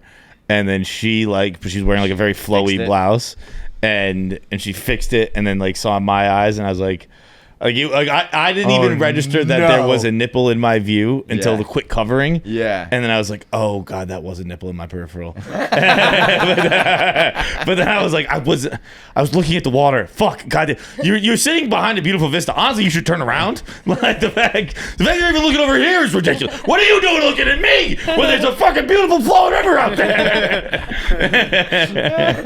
That's but I do this. I mean, this is all. I mean, I've said awkward eye contact is your jam. But like also the reversal with my like, I can't believe my neighbors haven't sent me a letter yet. Just being like, dude, stop. Like by the way, sex in the living room and stop. Like, because I have 0 blinds in my house. I mean, and, never will. Never have. I don't know if I'll say never will because I really want them. Just, I don't know when people do things. Should we just get John some blinds? Yeah. It's not a money thing or even a laziness thing. It's the delivery. Like, they gotta come and measure them and stuff like that because they're not regular windows. And they're like, I'm like, when can you be? There's gotta be a window company that listens to this fucking show. Who comes? That can just be like, I'll show up and measure your shit. Who come at 7 p.m.? Probably. Because like one person out there. I also I'm so bad at scheduling, I guess. Like people are like, well, you have to take the day off from work. I'm like, well, I can't. And I probably can. I just don't know. Like, what if something happens that day? Then I can't take that day off. Yeah. But yeah. What's the issue? You like your window's too big? You think? They're like floor to ceiling windows, so it's like I can't just get like a standard window size shipped to my house and then hang it up myself. So like I don't know. But like, if I googled floor to ceiling window blinds, you don't think something's gonna pop up? But it'll be like, well, floor to ceiling. How tall is the ceiling? I don't even know. Like, how tall is my ceiling? I don't know. We got to get you a tape measure. Yeah. We got to measure this shit. Ain't a ladder because I can't get to the top of it. All right. Let's get a tape. Let's get a list. This could be like a good like team DIY. Maybe you should do this. Also, the window panes are all very skinny, so like I don't know. I'll have to measure that too. I don't. Yeah. You know, you got to measure the height and the width. Yeah. Yes, these are things. I think I'm going to do it this winter. Is just like have someone come decorate my apartment. But bro, people keep asking me. So I started the renovation and then posted about it, and now people are asking what's the update. And there's no update. They came into my house and they ripped up the bottom floor and the top floor, and then they disappeared for 3 weeks. They have not been there in 3 weeks, and I've just been living like with half my basically half my house cut down, with a giant dumpster outside, and nobody showed up. They were like, this will take like 6 months. Well, 1 month you did nothing. It's been almost a full month of nothing. So that's interesting. Can you today I'm gonna do anything? Well, here's the thing. They are the ones who ripped open my house, So it's hard now to be like, what the fuck are you guys, you know what I mean? Yeah. Got to stay on good terms with these guys who would now have ripped a hole in my house because I need them to make the house whole again. But I had a guy come by my house, a roofer, to look. Here's the thing. When you buy a house, you get someone to come do an inspection, and they tell you whether it's okay to buy the house or not. And I have to imagine they're all just paid off by people. And it's got to be the most corrupt thing fucking ever, because I paid $1,000 and the guys come and they look and they do their inspection. You get the whole report, and the report said you have a slate roof house, meaning it's like these, slate things that kind of like they interlock kind of, you know what I mean? Slate roof. And it says like slate roof can last for like hundreds of years. It's one of the strongest materials. This is literally like verbatim what it said. Like slate roof can last hundreds of years as one of the strongest materials in roofing. However, there's a couple spots that need to be addressed, And I recommend you get a roofer to come look at those and patch those up. That to me does not. That sounds like you can buy this house and just like fix a couple spots on the roof, right? The roofer comes. He was like, on a personal level, offended by my roof. He goes, "This is the worst roof I've ever seen in my life." And he has, I think, probably a Polish accent. He was a white guy with an accent. And it was great. It was awesome, actually. I love this guy, by the way. We got to do some content with him, maybe. He was like, the Irish can do it, the Italians can do it, and a couple Ecuadorians can do it. And I think he meant and himself, and I think it's Polish or Eastern European. The Irish, the Italians, and a couple Ecuadorians can do it. Nobody else even knows how to do this anymore because it's such an old like style roof. And he was like, I was kind of like, so what's the damage if I just like patch it up? And he was like staring, being like, don't do that. You got to do it right. Like, please, I'm asking you for yourself. Like, don't do it that way. So I can't even imagine what the replacing a whole fucking roof is going to be. But, you know, as always, it's like, it's the mush. But I'm starting to realize why I got the price I got on my house. Yeah. But the inspection should have like said that. You know what I mean? If the inspection was like, yeah, like there's a reason why this house seems like you're getting it for like half price. It's because you probably need to drop like $130,000 on a new roof. I'd be like, all right, that makes sense. And I maybe still would have even done it knowing that. But not knowing that is like, what the fuck, man? I mean, he was like, it was like someone like committed a crime. You know what I mean? He was like, we need to track down the people that did this. Like they like harmed someone. So it's the worst. He goes, it's the just imagine me like, you know, just all the choices I make in my life, all of them are wrong. And this guy just going to me like, it's the worst I've ever seen in my life. And I was like, yeah, it sounds about right. So send me your quote and we'll do this. At least you haven't had any ghost issues recently. Yeah, right? well, probably because there's no house to ghost anymore. Yeah. All of the haunting spots are gone because they ripped them open. God damn it. All right, last up. Hey everyone, first time, long time. So I was watching a clip of macrodosing a few weeks ago where they had Jerry on, and he was talking about how much he likes feet, because of course he was. The discussion got to a point where PFT pulled his foot out and showed everyone on the podcast that he could move his pinky toe. I'll show you what I mean. Oh, jeez. Here's Look at my those foot, nails. free of charge. So all he was doing, Whoa! basically, Whoa! that. And when I saw him doing that, I was like, what the fuck? Why is he doing this? Because obviously I'm able to do it. But then everyone on the podcast was like, whoa, that's wild. That's crazy.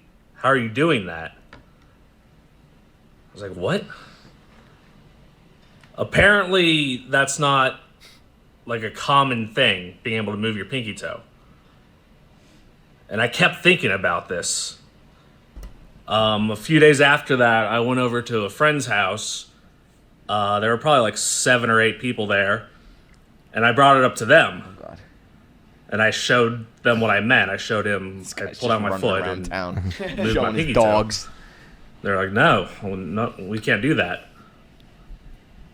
And then I even showed my family. Oh, God. None of them could do it. I haven't stopped thinking about this. I guess my question is there something... Or I guess, first of all, is that crazy of a thing? Because I still kind of refuse to believe that being able to move your pinky toe is uncommon. But is there something ever in your life that I guess you were able to do that you found out that no one else could do? Or maybe something like you knew, like a common fact, or something that you thought was a common fact, and then later in life found out most people don't know. I think you guys get the gist of what I'm asking. Yeah. Has anybody ever Anyway, that's about talked it. slower than this guy? I mean, I knew where this question was going 4 minutes ago. Just get it out. Is there something you can do that you thought is normal that other people think is weird? Done. End of voicemail. That is crazy with the toes. I was thinking the whole time that was weird. Like, yeah, I can move my pinkies, but to be able to go under and over like that, Insane. you can do that? I'm trying to tell in my shoe. Were you even trying? I could see Kevin's foot going nuts. You were trying? Yeah. Okay, I thought you were just. I thought that was crazy. If you're not trying, I to thought do you were it. just sitting there not trying. I was like, this is I was looking at insane. yours. I'm trying Are you right doing now. I was it on now? my right foot. Okay, Yeah. because I was like, are people not trying to do this right now? I'm absolutely, I'm trying right now, and I'm impressed by how flexible. I didn't realize that they weren't. I can definitely go out like this. Well, that's what I was thinking. It was going to be like, because I can move like all my toes. I don't but think to I can go up under down. and over. Yeah, I don't think I can You up can't down. go over your toes without. He has a weird foot. Like you have to have like a knuckle that's like higher. Yeah. Otherwise, I physically think you cannot do that. Yeah, I have normal toes, in the sense that like Big, smaller. they all line up Yeah. in height. Yeah. I think that's Right. kind of rare. Like I know a lot of people have like they're all like the same height. no. Like they're okay. it's big toes, Big toes big, big. next toe smaller, next toe smaller, Yeah. next toe smaller, next toe smaller. Yeah, I have that too.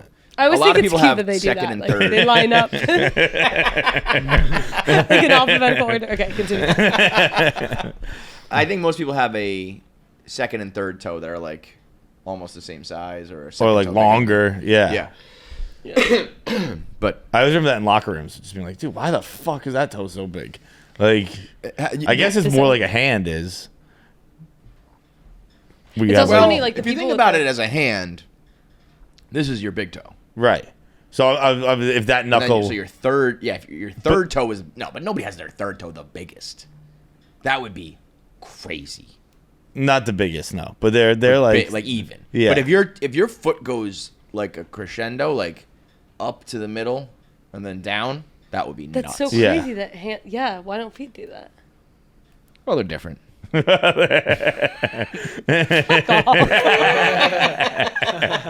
We don't need it right.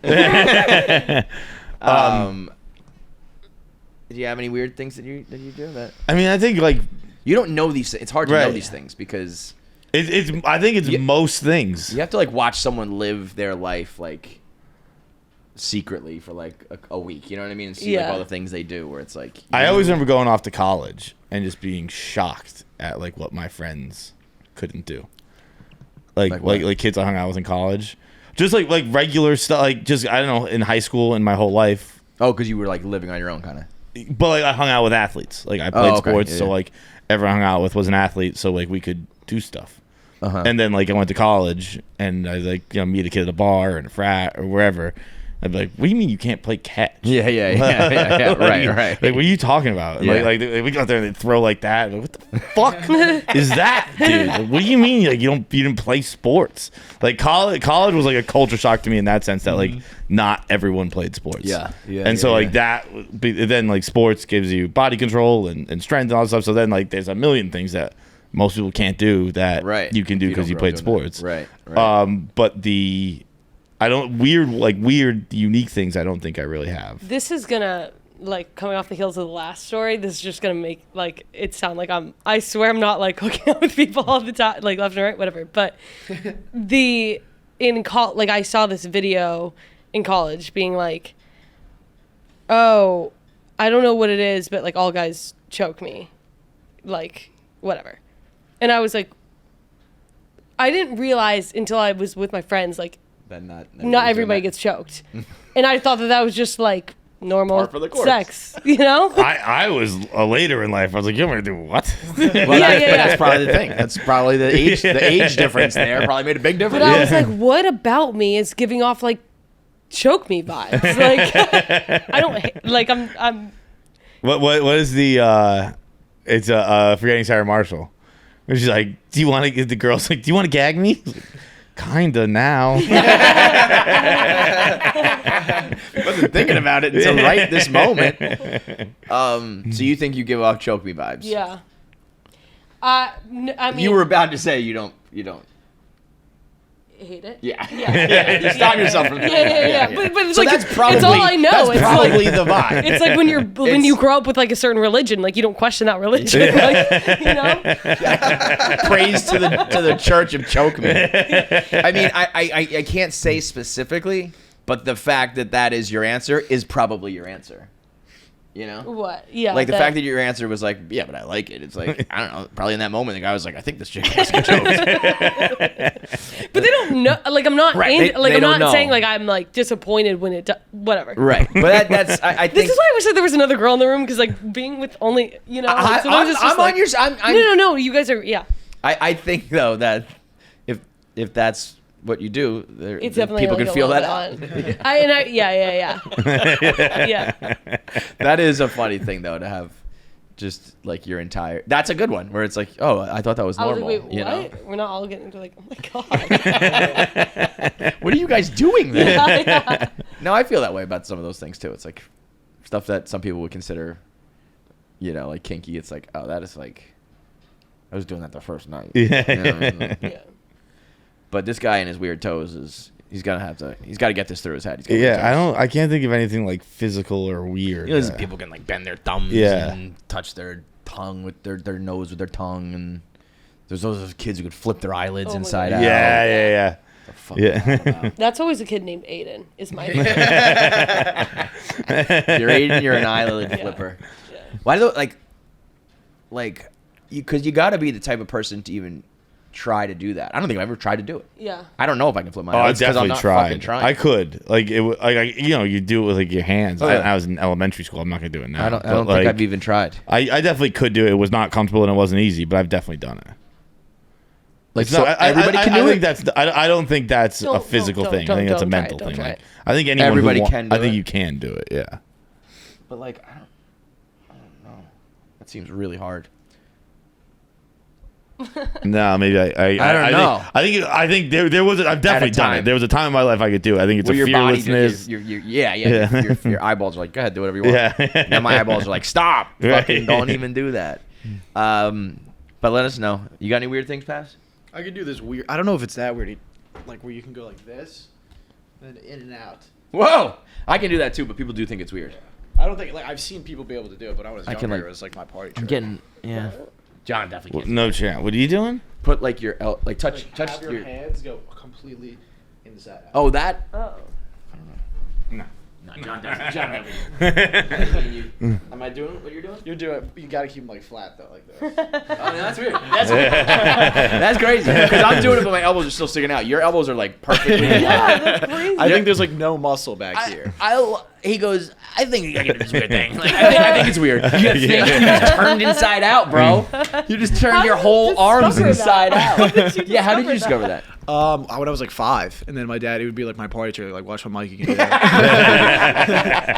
That's definitely something. Do that thing you do with your arms. That's funny, right? Like you can do the inside out thing. All right, that's it for us. Let us know if you got any weird things that you can do with your body. And now we're going to get into our interview with Iain Stirling, who is the voice of all the Love Island voiceovers. So for all my Love Island fans, he does that. Very funny comedian. One of the best combos we've had in a while. So stick around for it. And we'll see you guys on Thursday. KFC Radio is sponsored by BetterHelp. When you are a kid, you keep learning and growing, and your brain keeps developing, and you keep learning new things, and then when you become an adult, you just stop. When was the last time you learned something new? Oof.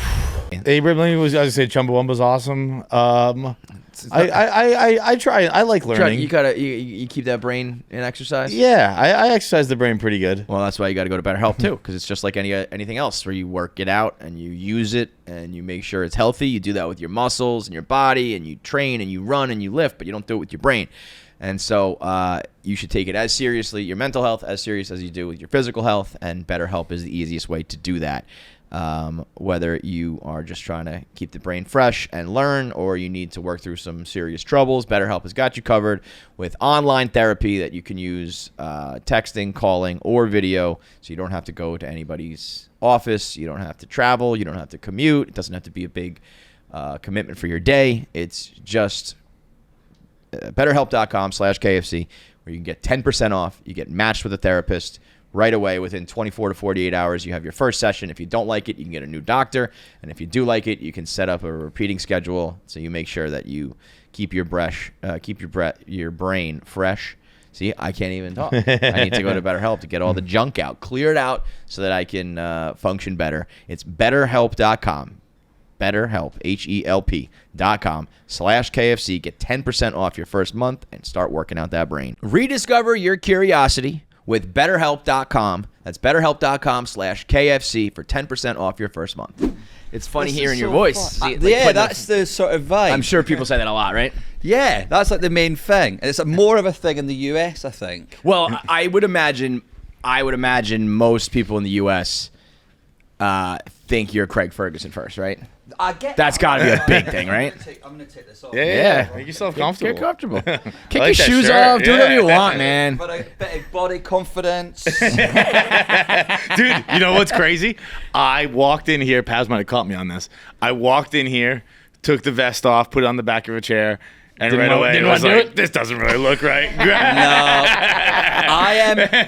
When I basically go through weight. You can if you watch my clips of me doing stand up, you can tell when I'm in shape because I'm wearing a light coloured t-shirt and nothing else. And at the minute, I am very much in black jumper vibes. And the thing is, because I've put on a bit of weight, what's more annoying is my wife always points out to me, it's like I'm just constantly doing this. Yeah. Well, this is. Constantly. I mean, this is the equivalent. I don't know of like makeup for a guy or something. You gotta keep it. You gotta keep it off your body. I you know? said, when you ever got to that, you ever got to that weight where you start sweating from there? Oh yeah. I used to say I've put on so much weight, my stomach's got a forehead. It's rough. No, you're looking good though, man. If this is you at your worst, Yeah, man. you're good. Yeah, no, I'm all You're right. good. I'm not documentary big or anything like that. You got that look like where you're like, I can do whatever I want. Where you're like, I could like it's Fashion Week right now. I could see you just fucking throwing a little gel in the hair and being like, well, now I'm at Fashion Week. Totally. Hey, I went to VMAs last night, man. Oh, yeah? How was that? Rocked it. Yeah, it was cool, man. Just madness, isn't it? Yeah. What the fuck were the VMAs doing at UBS? What do you know? What hey, I'm not America. I'm not here to tell you to do your thing, but I don't care if Sabrina Carpenter's there. 2.5 hours is too long. I'd fucking drive. It was UBS on ridiculous. Long Island? Yeah, That's I wasn't No, watching. people but, in Long Island are like, that's a trek. It's crazy. I'm a hockey fan, so when the Bruins play the Islanders, I go out to the games, and I'm always like, I'd never come out here for anything else. But I was thinking last night, I'm like, what the fuck is Taylor's $250 Uber. Yeah. Dare I say that the VMAs just ain't what it used to be, and they don't like they used to do the Garden or LA or something. But everyone's there. Yeah, I was gonna say Taylor was Taylor's there. If Taylor's there, Taylor Taylor doesn't go to fucking Long Island. Taylor pulled up to a combo racetrack rink. Yeah, that's what the place is. Right. If That you place get is Taylor ridiculous. to go beyond Long Island, you are still big deal. Right, Yeah, right. I guess so. She She looks probably like had to stay in a Holiday Inn or something. There's nothing else there. I'm sure she had a helicopter bring her and take her. Fuck It this, was I'm not like, staying get on Long me the Island. fuck out of I here. texted Frankie. I was like, what the fuck are the VMAs doing at UBS? He's like, I'm texting Matt Barzal, who plays for the Islanders. I'm like, dude, is Eminem just getting ready in your locker room right now? Like, Yeah, what is probably. happening? I mean, they might have just thrown a boatload of money at But mate, they had everyone, man. Yeah. They had it just seemed like a big year. Almost, it was 'cause- insane. Yeah. And when I don't know if it's the same in America, but when you go to those awards things in the UK, there's 2 performances and then 3 hours of just bullshit. People collecting awards for the best production on a mini independent documentary. I don't give a fuck. I could have made one of them last week and won this. This is bullshit. But last night was just banger, banger, banger, banger. Yeah, that's and it crazy. also it made me realize that I'm getting that bit older, man. There How was a old are you? girl, 36. How old are you? I'm 39. 39. So There was a you- girl on stage called Lisa. She was in a K-pop band. She went independent. She was doing a song called Rockstar. I was like, this is Never seen it or heard But I it. was like, and this it's is banging. I was like, I've got a few followers on Instagram. I might give her a little mention of my stories. This girl needs Tell me how many. Tell me how many followers she has. put her name into Instagram. 109 million followers. I was like 190 million. I was like, bro. Let me give you a little shout out. I'm the comic from Love Island. Let me help you out. I was like messing out #follow for follow. 190 million. Dude, that's the thing about the world now. There are people, and it's about getting old, but also just the way the world is now. There are people who you have never even heard of, seen, nothing, No. and they will have a monster career. millions of dollars, millions of followers, like, and you're like, I don't even know someone who knows them. You Even know? more wild, there'll be people that have got careers on things that like you've never even heard of. Like I stream a lot, so I know it. But I've got mates that are like, they'd be like, have you heard of this person? Like this streamer? They're like, I don't even know what Twitch is. Yeah. Right. Yeah, like I don't even know my the normal thing. friends, like my regular, like just adult friends who have like kids and lives are like, they don't know what I'm talking about, who I'm talking about. They don't know anything. They stopped at like Facebook and Instagram. That's it. Yeah, it feels Anything like beyond we're that. like pre-World War time or some guy going, what is this television? Yeah, no, it really is. It was really like is. we said this before. We're like, excuse me. Like in my You went memory. really innocent then when you said that. What's that? You just went, excuse me. You just went really I like how you went innocent. It's like you came out of character. Like, excuse me. And then like, went back You guys burped on a show. That's very fitting for your. That fits. But the like it feels like back in the day. There were like 10 famous people. Yeah. And it was You knew all of them. You knew all of them. And now like you can be really famous. You can be at the VMAs and you'd be like, I never even heard of the platform this person's famous on. Exactly. There's like I don't even so know many what different you avenues. do to make your money, let alone have I seen it or. Yeah, the people. I mean, that Lisa girl was more famous than the VMAs. Yeah. I I was mean, like, trying to- 190 million is like, there's not many people else out there. That's Bananas, insane. man, bananas. But yeah, it was really cool, man. And like, Wait, so you said you stream a lot? yeah, I used to. That was like basically like that became gaming my streaming? Yeah, Or- gaming. So I play FIFA. Got it. Always have done. And then in lockdown, I was just like, let's go for this, man. Oh yeah, So and it was, that like, was nice. Love Island UK had been going for a while. At that Yeah, point, right? so that's because sort they're of on how- season what, like 13? Or Yeah, it something was like 10 years next year. So Okay. I think we've done a couple of doubles and Got like it. 1 year off for COVID. Got it. Only so, one. So at that point, you've already been doing that for a while. Yeah. But and so you're streaming all through COVID, just Yeah, fucking man. around, It was having like good there was. I mean, ultimately, it was like, how do I'm in the house every day with my wife. How do I sell gaming every day? So I'll make it a job. But then, I'm it's working, like- honey. I'm working in here. I'm screaming at some 14-year-old French kid. Fuck you, bitch.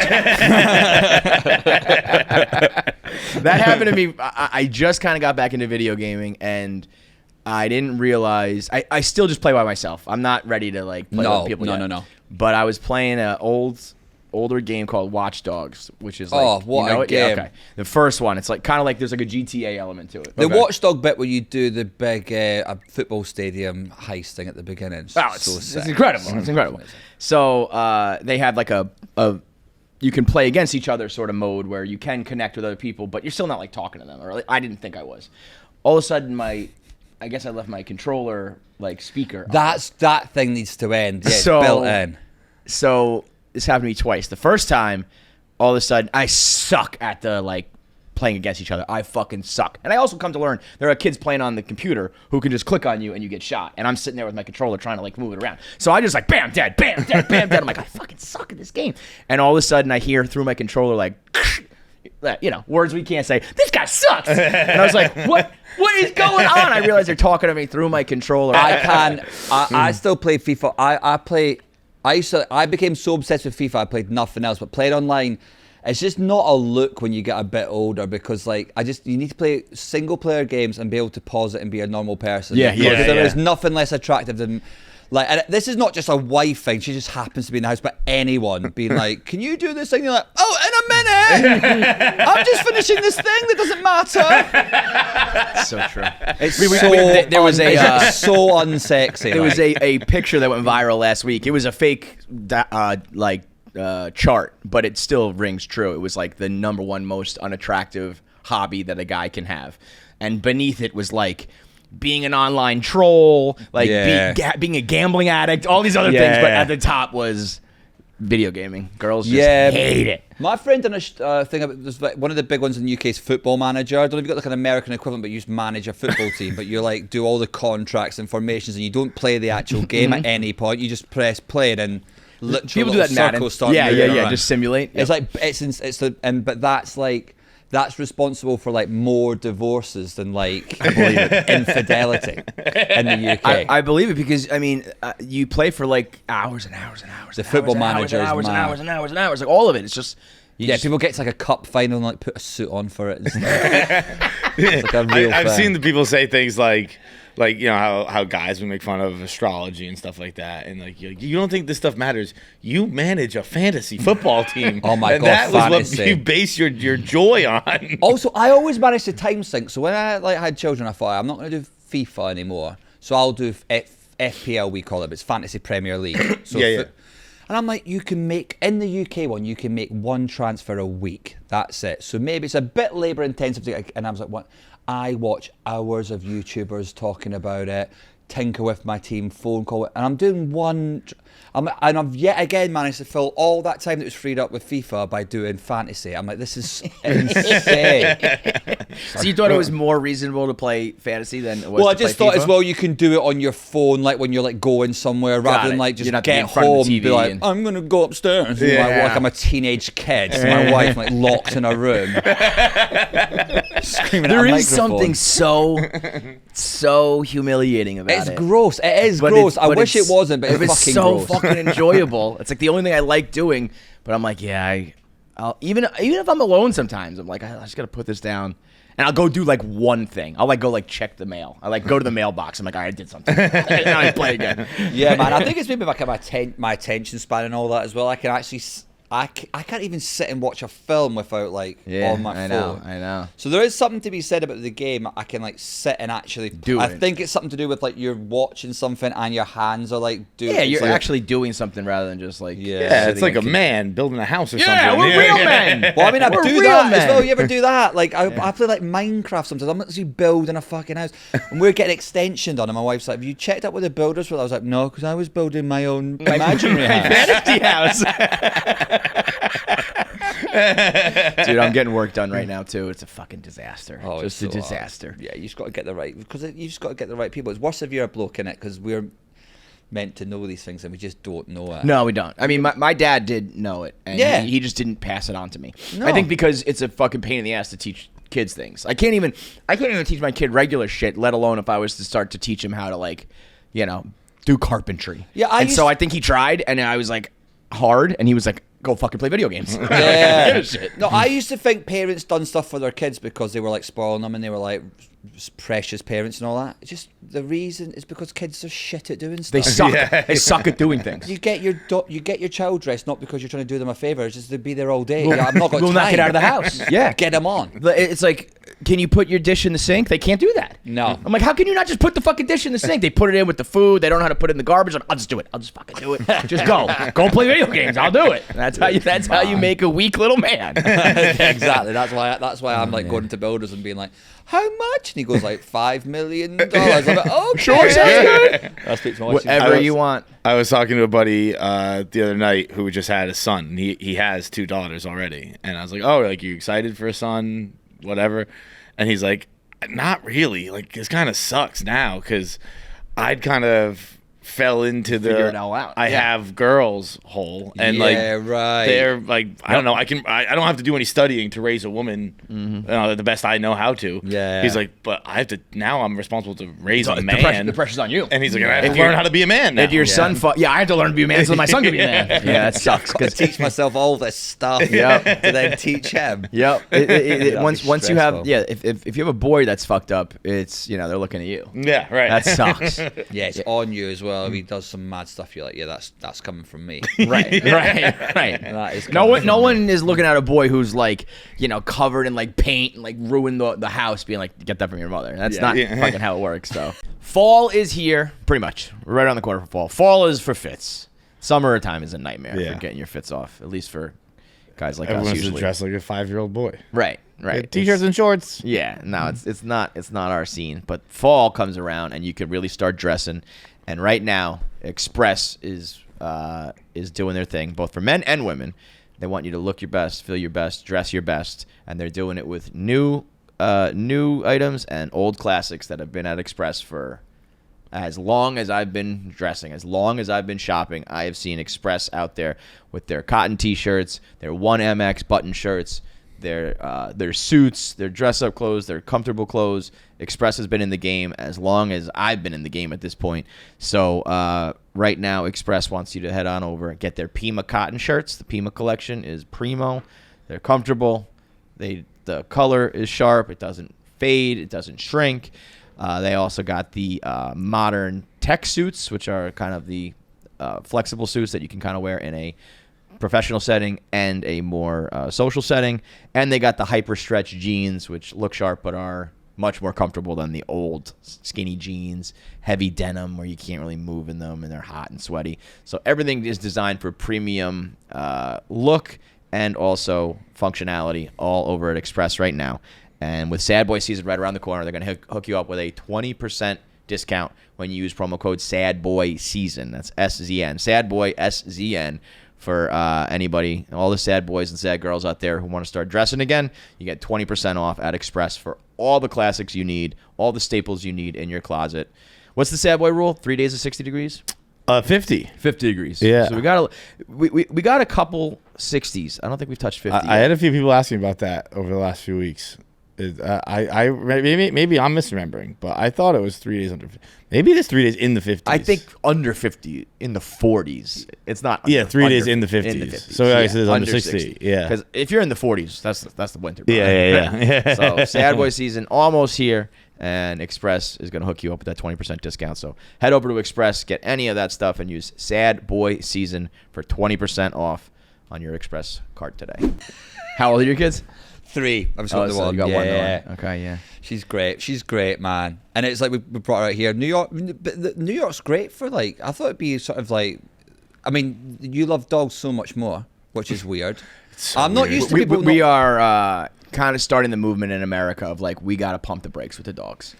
Like I like dogs too, but it's just fucking insane man. how much. I go to the park. First of all, it blew my mind is like normally, even in London, which is pretty similar to New York, people will still move out your way if you've got like a pram over. People do not give a fuck. But if you've got a pug, people are like, and then everyone's dog's in a bag. What? No one Strollers and shit. Yeah, strollers. Mm-hmm. You all know that's mad, right? We do. People not us all. There are people walk who their dogs in a bag to a park. I'm like, just walk it to the park and then you're done. It's crazy. You're done. It's yeah. You don't even have to do the park. You can just I walk had them. a woman the other day. She had like this like mastiff thing. It was massive in a Louis Vuitton bag, and she was saying, "Oh, I just can't afford like kids." And I remember thinking like, well. For starters, you could sell the bag. There's the first 3 years taken care of. Yeah, you could get like a 2-bed in New Jersey for the price of that bag. No bother. I don't know. The people who have kids in New York are crazy. I had a couple cousins who like grew up in Manhattan, and it's just like you're not normal. You're not a normal kid. You're taking the subway when you're like 4 years old. Yeah, You but know, I think that's I'm from Scotland, so it's always sort of rural by default. But I quite like the idea of like city living. Yeah. A little streetwise city kid. A 5-year-old going, I'm walking. Yeah, well, that's the thing. By the time they're like middle school, like walking the streets, we always say walking the streets of New York. Like I'm not scared of like walking at night. I'm scared of walking at like 3 p.m. when the public schools of New York get out, Mom. and there's like a bunch of teenagers like just mobbing you in the streets, just like clowning you, and you look like you dress like an idiot, talk like an idiot to them. They think you're a loser, and you're like, okay, just leave me alone. Just leave me alone. There's nothing scarier than teenager. There's nothing scarier. There's dogs and teenagers everywhere. It's the like I remember how I felt when I was a teenager, which I was scared of everybody, and now I'm scared of teenagers. And They're not scared of anybody. I think they are. You think so? I think I don't get teenagers that are the impression. perfect example of like when you see like an animal and people are like, he's more scared of you than you are of him. Yeah, okay. And I'm like, like if shit ever really went down. Yeah. I do I'm like, think I don't it's think weird, so. I'm though. scared of this fucking snake, dude. They do. What I like though is that from like teenagers do a lot more of their own stuff. Like I don't know if it's like in America, but in UK, for a millennial, teenage years were like, how do I fit in? Like, what do I wear? What do I listen to? How do I just not stick out in any... If there's a little thing... You could wear, like, the wrong colour T-shirt one day and that's you for the rest of the day. Yes. Whereas everyone now sort of, like... It's almost like they're all... You don't want to fit in. You're trying you to... see these group of friends, it's like goths and preps, like, walking hand in hand. It's like it's the American dream. I was like, you should be kicking the shit out of me. There's not much bullying anymore. I will say that. We need to bring back a little bit of bullying. But yeah, the dog thing. The dog thing is like it's mad. I've seen dogs in what are they called? Ugg not Uggs, Yeah. Crocs. Yeah. Oh, yeah. God. Yeah. Which That is but crazy. even that response. Oh yeah. No, that's mad. There's nothing you can say that will make me go because I'm with I'll believe you. it all. I'm with you 100% of the way. Where like we have, I've said like dogs have taken over. Like it's almost like this is like the like Patient X or like the of Planet of the Apes, where dogs. Yeah, we started letting them in Like- restaurants, like- and then 200 years from now, they take over the fucking Yeah, you planet. just sit up on seats in restaurants and stuff. There's like no dog signs, and people just walk in like, nah, No, it doesn't matter. doesn't apply to my baby. There was I was in the West Village. I was at like Hudson something, this restaurant, and I was indoors, and there was a guy sitting at the bar who did that fucking move that I hate, like where he basically just put his dog's leash on like the handle of it Under the chair. his chair, so he doesn't have to watch it anymore. He's sitting on the chair. The dog can't go anywhere, and the dog was just sitting in the middle of the restaurant. Just sitting there, and all the waiters, the wait staff stepping over it, and I'm Oh, like, my God. and no one said anything. I was like, this is crazy. Like he's very much inconveniencing a huge swath of service people. Yeah. and no one seems to give a That shit about busboy this. should just stop on that dog. You'd be dead. I mean, that restaurant would kill you. Like when you used to Take walk the take street, the dog's Crocs off and slap it about the head with it. when you used to walk the street, the dogs. I honestly think I know I'm crazy. I honestly think they've like talked to each other and they're like, yo, they let us do anything now. Because like when you used to walk the street, Hey, the man. dog used to get out of your way. Dogs don't get out of my way anymore. No, dogs honestly. like you better Seen move, motherfucker. a dog walker yet in New York? Oh, when they've got They have like they're 1,000. Oh, it looks like someone's like bought Santa Claus off Wish. Yeah. It's just like getting dragged along. You're like, you are going to Dude, kill if someone. those today. dogs ever all like decided to just go, dog walkers, Yeah. fuck. And those dogs are gone. Genuine question: is that because New York's so expensive, people aren't having kids, so they've just replaced kids with? Because there's loads of dogs in London. We've got loads of dogs in London, but people treat them like dogs. I don't. Is it think- because of the landscape? You can't walk a dog like 500 blocks, or what? I what's don't going on? think. we're I just think it's just assholes. American I culture. think, I I think Americans are just dickheads. I don't think people are actively making the choice. Like, I'll have a dog instead of a kid. Yeah. Because like it's also not just New Yorkers. Like we're not having kids anywhere. Do people say this over there? Do people say having a dog is like having a kid? It's like the same thing as having a Yeah, baby? it's like sort Okay, of, because yeah. we hear that a lot, and then I had a kid, and I'm like, not the fucking same thing at all. Is it Tom Segura? I could have got the wrong comment, but he's got that amazing bit where he goes, "Oh, people go, I know what it feels like because I love my dog," and he goes, "Yeah, listen, I love my dog, but this is how much I love my kid. If my dog bit my kid, I would fucking kill my dog." I would take a gun and shoot my fucking dog. I think it's Tom. Yeah, It's I think such it is a- too. explains it perfectly. Yeah. People do not get that at all. It's like it's. I love my dog, but it is not. Also, you leave your dog alone for a little bit, and like the house gets torn up. You leave your kid Yeah. alone for a little bit, and they fucking die. And you go to jail. Yeah, you go to jail. Go to jail. So how did the Love Island thing come about? Did that just like fall in your lap, or did you go after that, or what? It really did, man. Like most best things, isn't it? You sort of make all these plans. I was just doing stand up, and then I was at university doing stand up, and I was actually a kids TV presenter when I first started. Like I got a job on kids TV at the BBC. What a creep! Yeah, Tough time to get in that industry. Mate, I tell you what, a few years back, well, I'm a kids TV presenter. People are like, nope, no, I'm not. Like they got a lot of documentaries about those guys. Wait, what does that mean? Kids TV presenter. What does that mean? So like in the UK, there's like the BBC have got like their own children's television channel. Sure. And there's the continuity presenter, so it's like quite well known. You sort of like, it's basically you and a puppet. I had a puppet dog, and we like linked into all the shows. You can YouTube So it. you'd be and like, it next comes- up is Sesame Yeah, Street or what's whatever. that, Like, hacker, and they'd be like, get yeah, the fuck out of here. Yeah, That's hilarious. yeah. So I do all that, and then done all that. We've done loads of stuff. We've done like yeah. And we got on really well. It was really funny. Like it was actually the guy that was the puppeteer was like a really guy called Phil Fletcher, like really odd, funny guy. Liked all the same sort of comedy that I did. So we ended up, neither of us really wanted to do it long term, but we just had so much fun. We done it for ages. And I'd done the voiceover on a show called Who Let the Dogs Out on Kids TV, which was Britain's Got Talent, which is like, I'm not saying Britain's Got Talent's as good as America's Got Talent, but the person that won Britain's Got Talent that year was Ashley in Pudsey, and Ashley was a lady and Pudsey was a dog, and she was one of those people that makes the dog walk backwards and jump and bark and stuff, and he won the whole show. This is the most talented person in Britain. This dog. I mean, all that. I'm just giving you all that. And in the UK, we went, my God, that dog can bark when you do that. There's £500,000. So they done this show called Who Let the Dogs Out, where the kids trained their dogs to do tricks. And I was a voiceover on that show. And somehow, someone from Love Island's heard that and then asked me to do. I mean, you Love got Island. a great voice for any sort of voiceover work. Yeah, it's just sort that of. quintessential Scottish accent that like everybody likes that. Yeah, it's weird. Like, my accent's a bit odd because I'm from Edinburgh, which is like the capital of Scotland, and we sort of get abuse. People from Edinburgh get abuse in Scotland because they say we're English because we're like the posh bit of Scotland. Got it. But there's a bit in Edinburgh that's not posh, which is where Trainspotting's set. Oh, yeah. And I'm from there.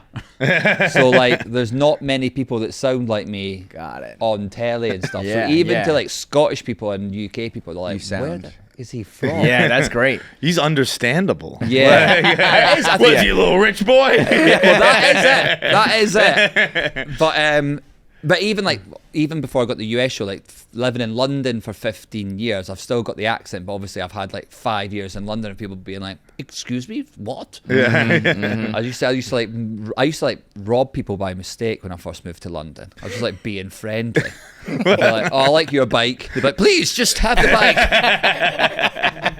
I'd give you my money, but it's all tied up in property. I feel like we've narrowed down the gambling game to just touchdowns. We just figured out like, And I'm great. I'm gonna win the end zone crown challenge. Like Both weeks, I got first touchdown of the week. Done. It was Ramondre Stevenson, Alvin Kamara, both times. Bingo bango. First 2 minutes of the first game of the day. yeah. It was I like- mean, it's like we're all gonna be there at week 17. This is crazy. Because when we started gambling, when everything got legalized and DraftKings came along, it was like, oh, you have to really know what you're doing, and you have to know the lingo, and you have to know the lines, and you have to know all of the etiquette and internal workings. And now they've made it as simple as pick a guy who's gonna get a touchdown. Is you gotta go? You got a feeling. I mean, I said it in an earlier ad read as a joke. It's not a joke. I did buy that bet slip in the second quarter of the Pats game. I got Jacoby Brissett NFL MVP. NFL MVP. Yeah. Pats went up 7-0. Defense was looking good. I was like, yeah, this makes sense. Don't get me wrong. I haven't been talked out of it yet. I think that's still a viable ticket. I think. Okay. Okay. It is. You know what's funny? I something got cut off earlier, and I was like talking about how you watch the fandoms on play out on Twitter. Yeah. Like Boston fandom, at least from where I sit, and it seems like the other people I associate with, it's always like, it's gonna be all right. Yeah, we fucking know. Yeah, we lost and that wasn't great, but like this team's gonna be okay. That's how I feel about it. Like they're a better team than we thought they were, and it, like I was saying, I would call it like Chicago is highs and lows. Yeah. Mets, I feel like you guys, it's not highs and lows. It's low, high. Yeah. And Boston's always like high, and then when it's bad, it's kind of like, it'll be high against him. Fucking hate him so much. They're the worst. The absolute worst. Well, either way, just pick touchdowns. Whoever's going to take it to the house, whoever's making a house call, however they score it, if they're going to get in the end zone, you get to stay alive. You get to make your touchdown picks. You can either do the Survivor Challenge or just the straight-up touchdown challenge. And right now, use promo code KFC. Use $5. Put up $5. You get $250 of bonus bets, plus a free month of NFL Plus Premium to watch games, which is actually way more valuable these days because it's so fucking hard with all the apps and you don't know where the games are. You don't have one place that has them all in one spot anymore. So NFL Plus Premium is a great way to watch the games. DraftKings is the only way to bet the games and make your touchdown picks with just a $5 bet and get $250 of bonus bets. That's DraftKings.com. Download the app. Use promo code KFC. So like they had all that going on, and then Love Island happened. So and they didn't even know you were a comic. They just wanted you for the voice. I think they probably knew I was a comic because I've been doing that the whole time, and I think they wanted someone funny. Yeah. But like there was no, at the time they didn't know I was going to like write it or anything. I don't think I was meant. I literally showed up on day one. And then with this guy called Mark, another Scottish guy who like came up with the format of the show, and he was like writing it, and he was great. And then I just ended up, I was in Spain. I was like 27. I had nothing else to do, so I was like, I'll just sit with you. That's cool.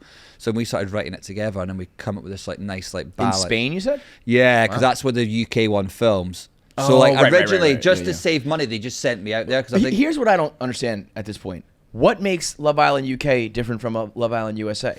Well- There's people from all over the world, and they're all in different countries. Well, at the beginning, it was loads. Love Island at the beginning was sort of a weird thing because I think it was on like CBS. I'd never get the channels right, but like it was proper like mainstream, like and it was like pre-Watershed. So like I could be wrong, but I think they weren't like necessarily allowed to wear like swimsuits. Like they had to wear like sarongs. They didn't like show too much skin. It was like really weird. Right. But then. Now they're very similar. I think when Peacock took over Love Island USA, they were like, we want it to be more like the UK one. Yeah, I mean, it's the same show. It's like people from America, London, Australia, like they're all, it's not like it's like these are from the UK, these are from America, and they're all in Fiji and Spain and whatever. So I think like, the UK one the UK one's more like UK people. Probably. But then Probably more of America that. do They sprinkle in a diversify, couple. which is cool, but I think it's good for like the accents and stuff. Oh, totally. The accents were, in the beginning, that I think was a big part of it, just the way that, you know, people That's why the talk about UK one works so well. Like, Yeah. and I don't, it's a bit the same for the US one, but like I find Australia, from the bits that I've watched, that's strange for me because the UK one's so good because you can listen to someone talk for like 30 seconds and you sort of go like, I sort of know where you're from. I sort of know your like socio-economical status. I sort of know loads about you from like you going, hello. Right. Posh down the south. Yeah, you're rich. All right. Not up there. Like Yeah. But then like Australia, they all literally sound Exactly the the same. exact same. So you're like, what the fuck is this? And then America was like that for a while. It was all sort of like West Coasty people, and it all just sounded like very samey. But Do now you see a difference in the people? Yeah, 100%. They've just got. I think they've really like a nailed preference. Are you like, oh, these people are better than, like the UK people are better than the American people, or vice versa, or anything? No, not really, because like I always just see them as like man, if they've got a job that I can do some puns about, then I'm sort of happy. Yeah. Like there's a guy that worked in a fish market on the UK one, and there's so many fish puns. He could have been like Hitler, and I'd be like, fine, fish puns is fish puns, man. There's so many. Everybody loves a fish pun. And then I remember I used to shout, "The man sells fish!" after every time I'd done a link in something. Now, like, still the street today, he'll be walking down, they'll be like, "The man sells fish!" So I love all that. Yeah, there was. I feel like I just started watching Love Island season 6 of America. That was the one that really popped off. Yeah, you know, and like I don't know if I just started to notice it or if there was something, but like halfway through the season, I feel like you took over. Whereas like in the beginning, it was just kind of like a narrator.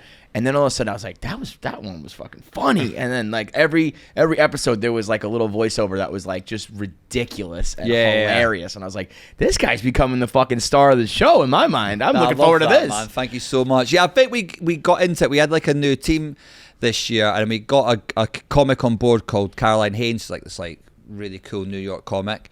I think as well because last year I was like the youngest person on the writing team, and we were all British and we were all men. So there's this really weird position where it was like a 30-year-old and two 50-year-olds being like, what do American women like? It was like insane. So like, I think they like flowers and Taylor Swift. So it was just like so dumb. So we got her on board, and she was like really great and like new to it and like really got the show. And then I think that was like having that American voice really helped, and me and the other guys that we've been working together for years. And then I felt like and then when it starts going well, people get excited about it. That's the thing is, you watch it at home and you get excited, but like everyone that works on Love Island is in Fiji, which is like gorgeous, but there's also like there's not that much to do. I heard there. it's not all it's cracked up to be. Yeah, when it's you're got kinda that sort of isolated vibe. there. But the hotels are nice, but if you're there for like 6-7 weeks, there's not a lot to do. So like they're pumped that it's doing well. So then I think everyone's like feeding off it, and everyone's like up in their game. Are you on site or are you at home? I was at home. I was in Ireland this year, weirdly. My wife was in a play in Ireland, and because I was doing the UK and the US one at exactly the same time.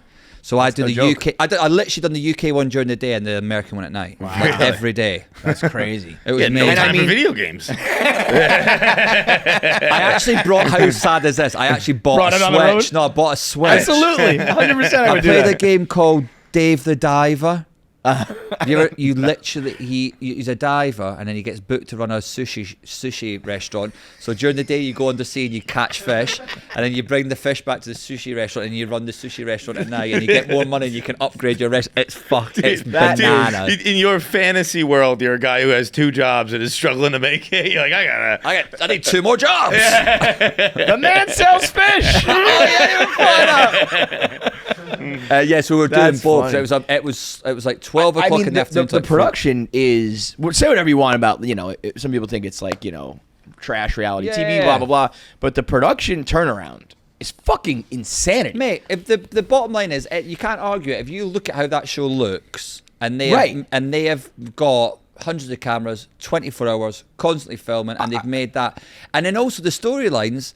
I don't mean the storylines are like made up by people, but what I do mean is you've got to structure them so that people can follow them. That's writing. Have you ever tried to write a fucking sitcom? It's like so hard to be like, you get like in episode 2 and you're like, I've completely not talked about that other story. You got to keep it all and that's going when you're with making 20 up different yourself. people. They're keeping plates in the air. They're making the storylines work. People 24-hour turnaround. Yeah, 28. Like I can't even. It makes me think about the rest of the industry. That take like The Bachelor or these other reality shows that take like 6 months to put out episodes, and these guys do it in a day. It takes you half a year, and it takes these guys a day. I think it's why it hits as well, because it feels really of the moment, and I think Yes, it makes and you know that there's it in makes there a and they're huge not. difference knowing they're in there. Knowing that they're in there and they don't know that it's a very Truman Show thing. It's very because when like if the Bachelor comes like and does an interview here and it's like, we know that you know who won and what and when lost and are they together anymore and all that shit if you care about it.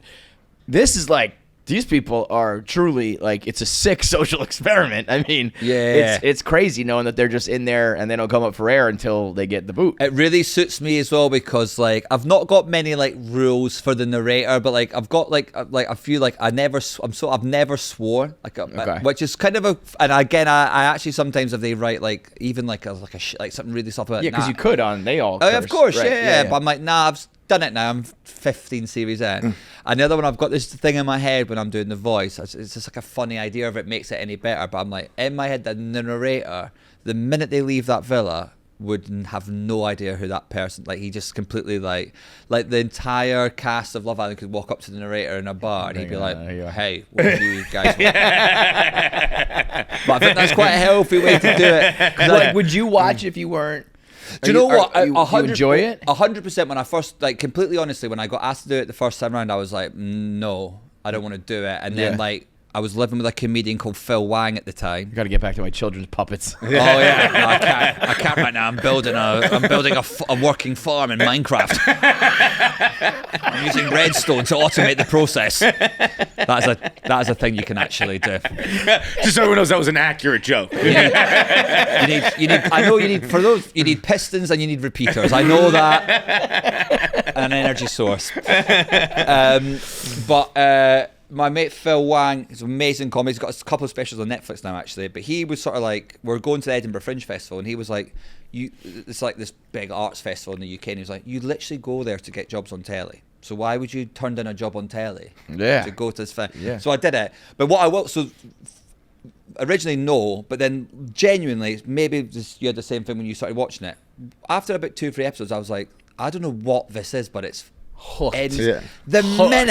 The minute the first guy walks out to the pool, they've changed how they do it all the time now. But the first coupling up, the guy comes up, and then there's like the 5 girls, and they go, "If you want to date Craig, step forward now." Yeah. And no one steps forward, and it cuts to an ad break, and I'm like, right, inject it. I love this so much. This is so clever. And then like the guy who did step up for a girl, a new girl comes out, and he steps up for her instead. It's like, class. You did that right in front of her fucking face, man. This is crazy. Yeah, it just it takes control of you. By the middle of season 6.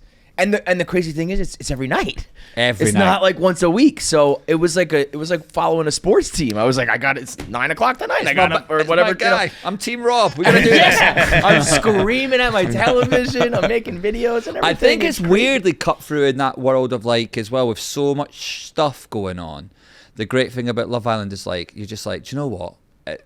In the UK at 9 o'clock at night, Dumb sit bullshit, down, like- that's on. Yeah, yeah. I think my mate Josh Widdicombe described it as like television. He goes, me and my wife need something that we can have on. Both watch together, So yeah. it doesn't just look like we're both sitting on our phones, not talking to each other. Yes, because that's really what's happening. Yeah. This justifies Yes, that's everything it. else. And I really every think 5 or 6 minutes you can go, no way, and then go back to like. that's so true. And I really think, I mean, it is a Truman Show like thing where, like in the Truman Show, you know, there's like the guy in the tub watching it, the people at the bar watching it, and they cut to all the people, and everybody's kind of glued to it or talking about it. And it feels that way where it's like, it's, you know, it's primarily for a certain demo, but it kind of branches out to everybody. You'd And be it's like, surprised. I mean, like, definitely the thing about blowing up, the most like mind blowing, proud, like amazing thing I ever had was like when Love Island like series 3 or 4 in the UK went like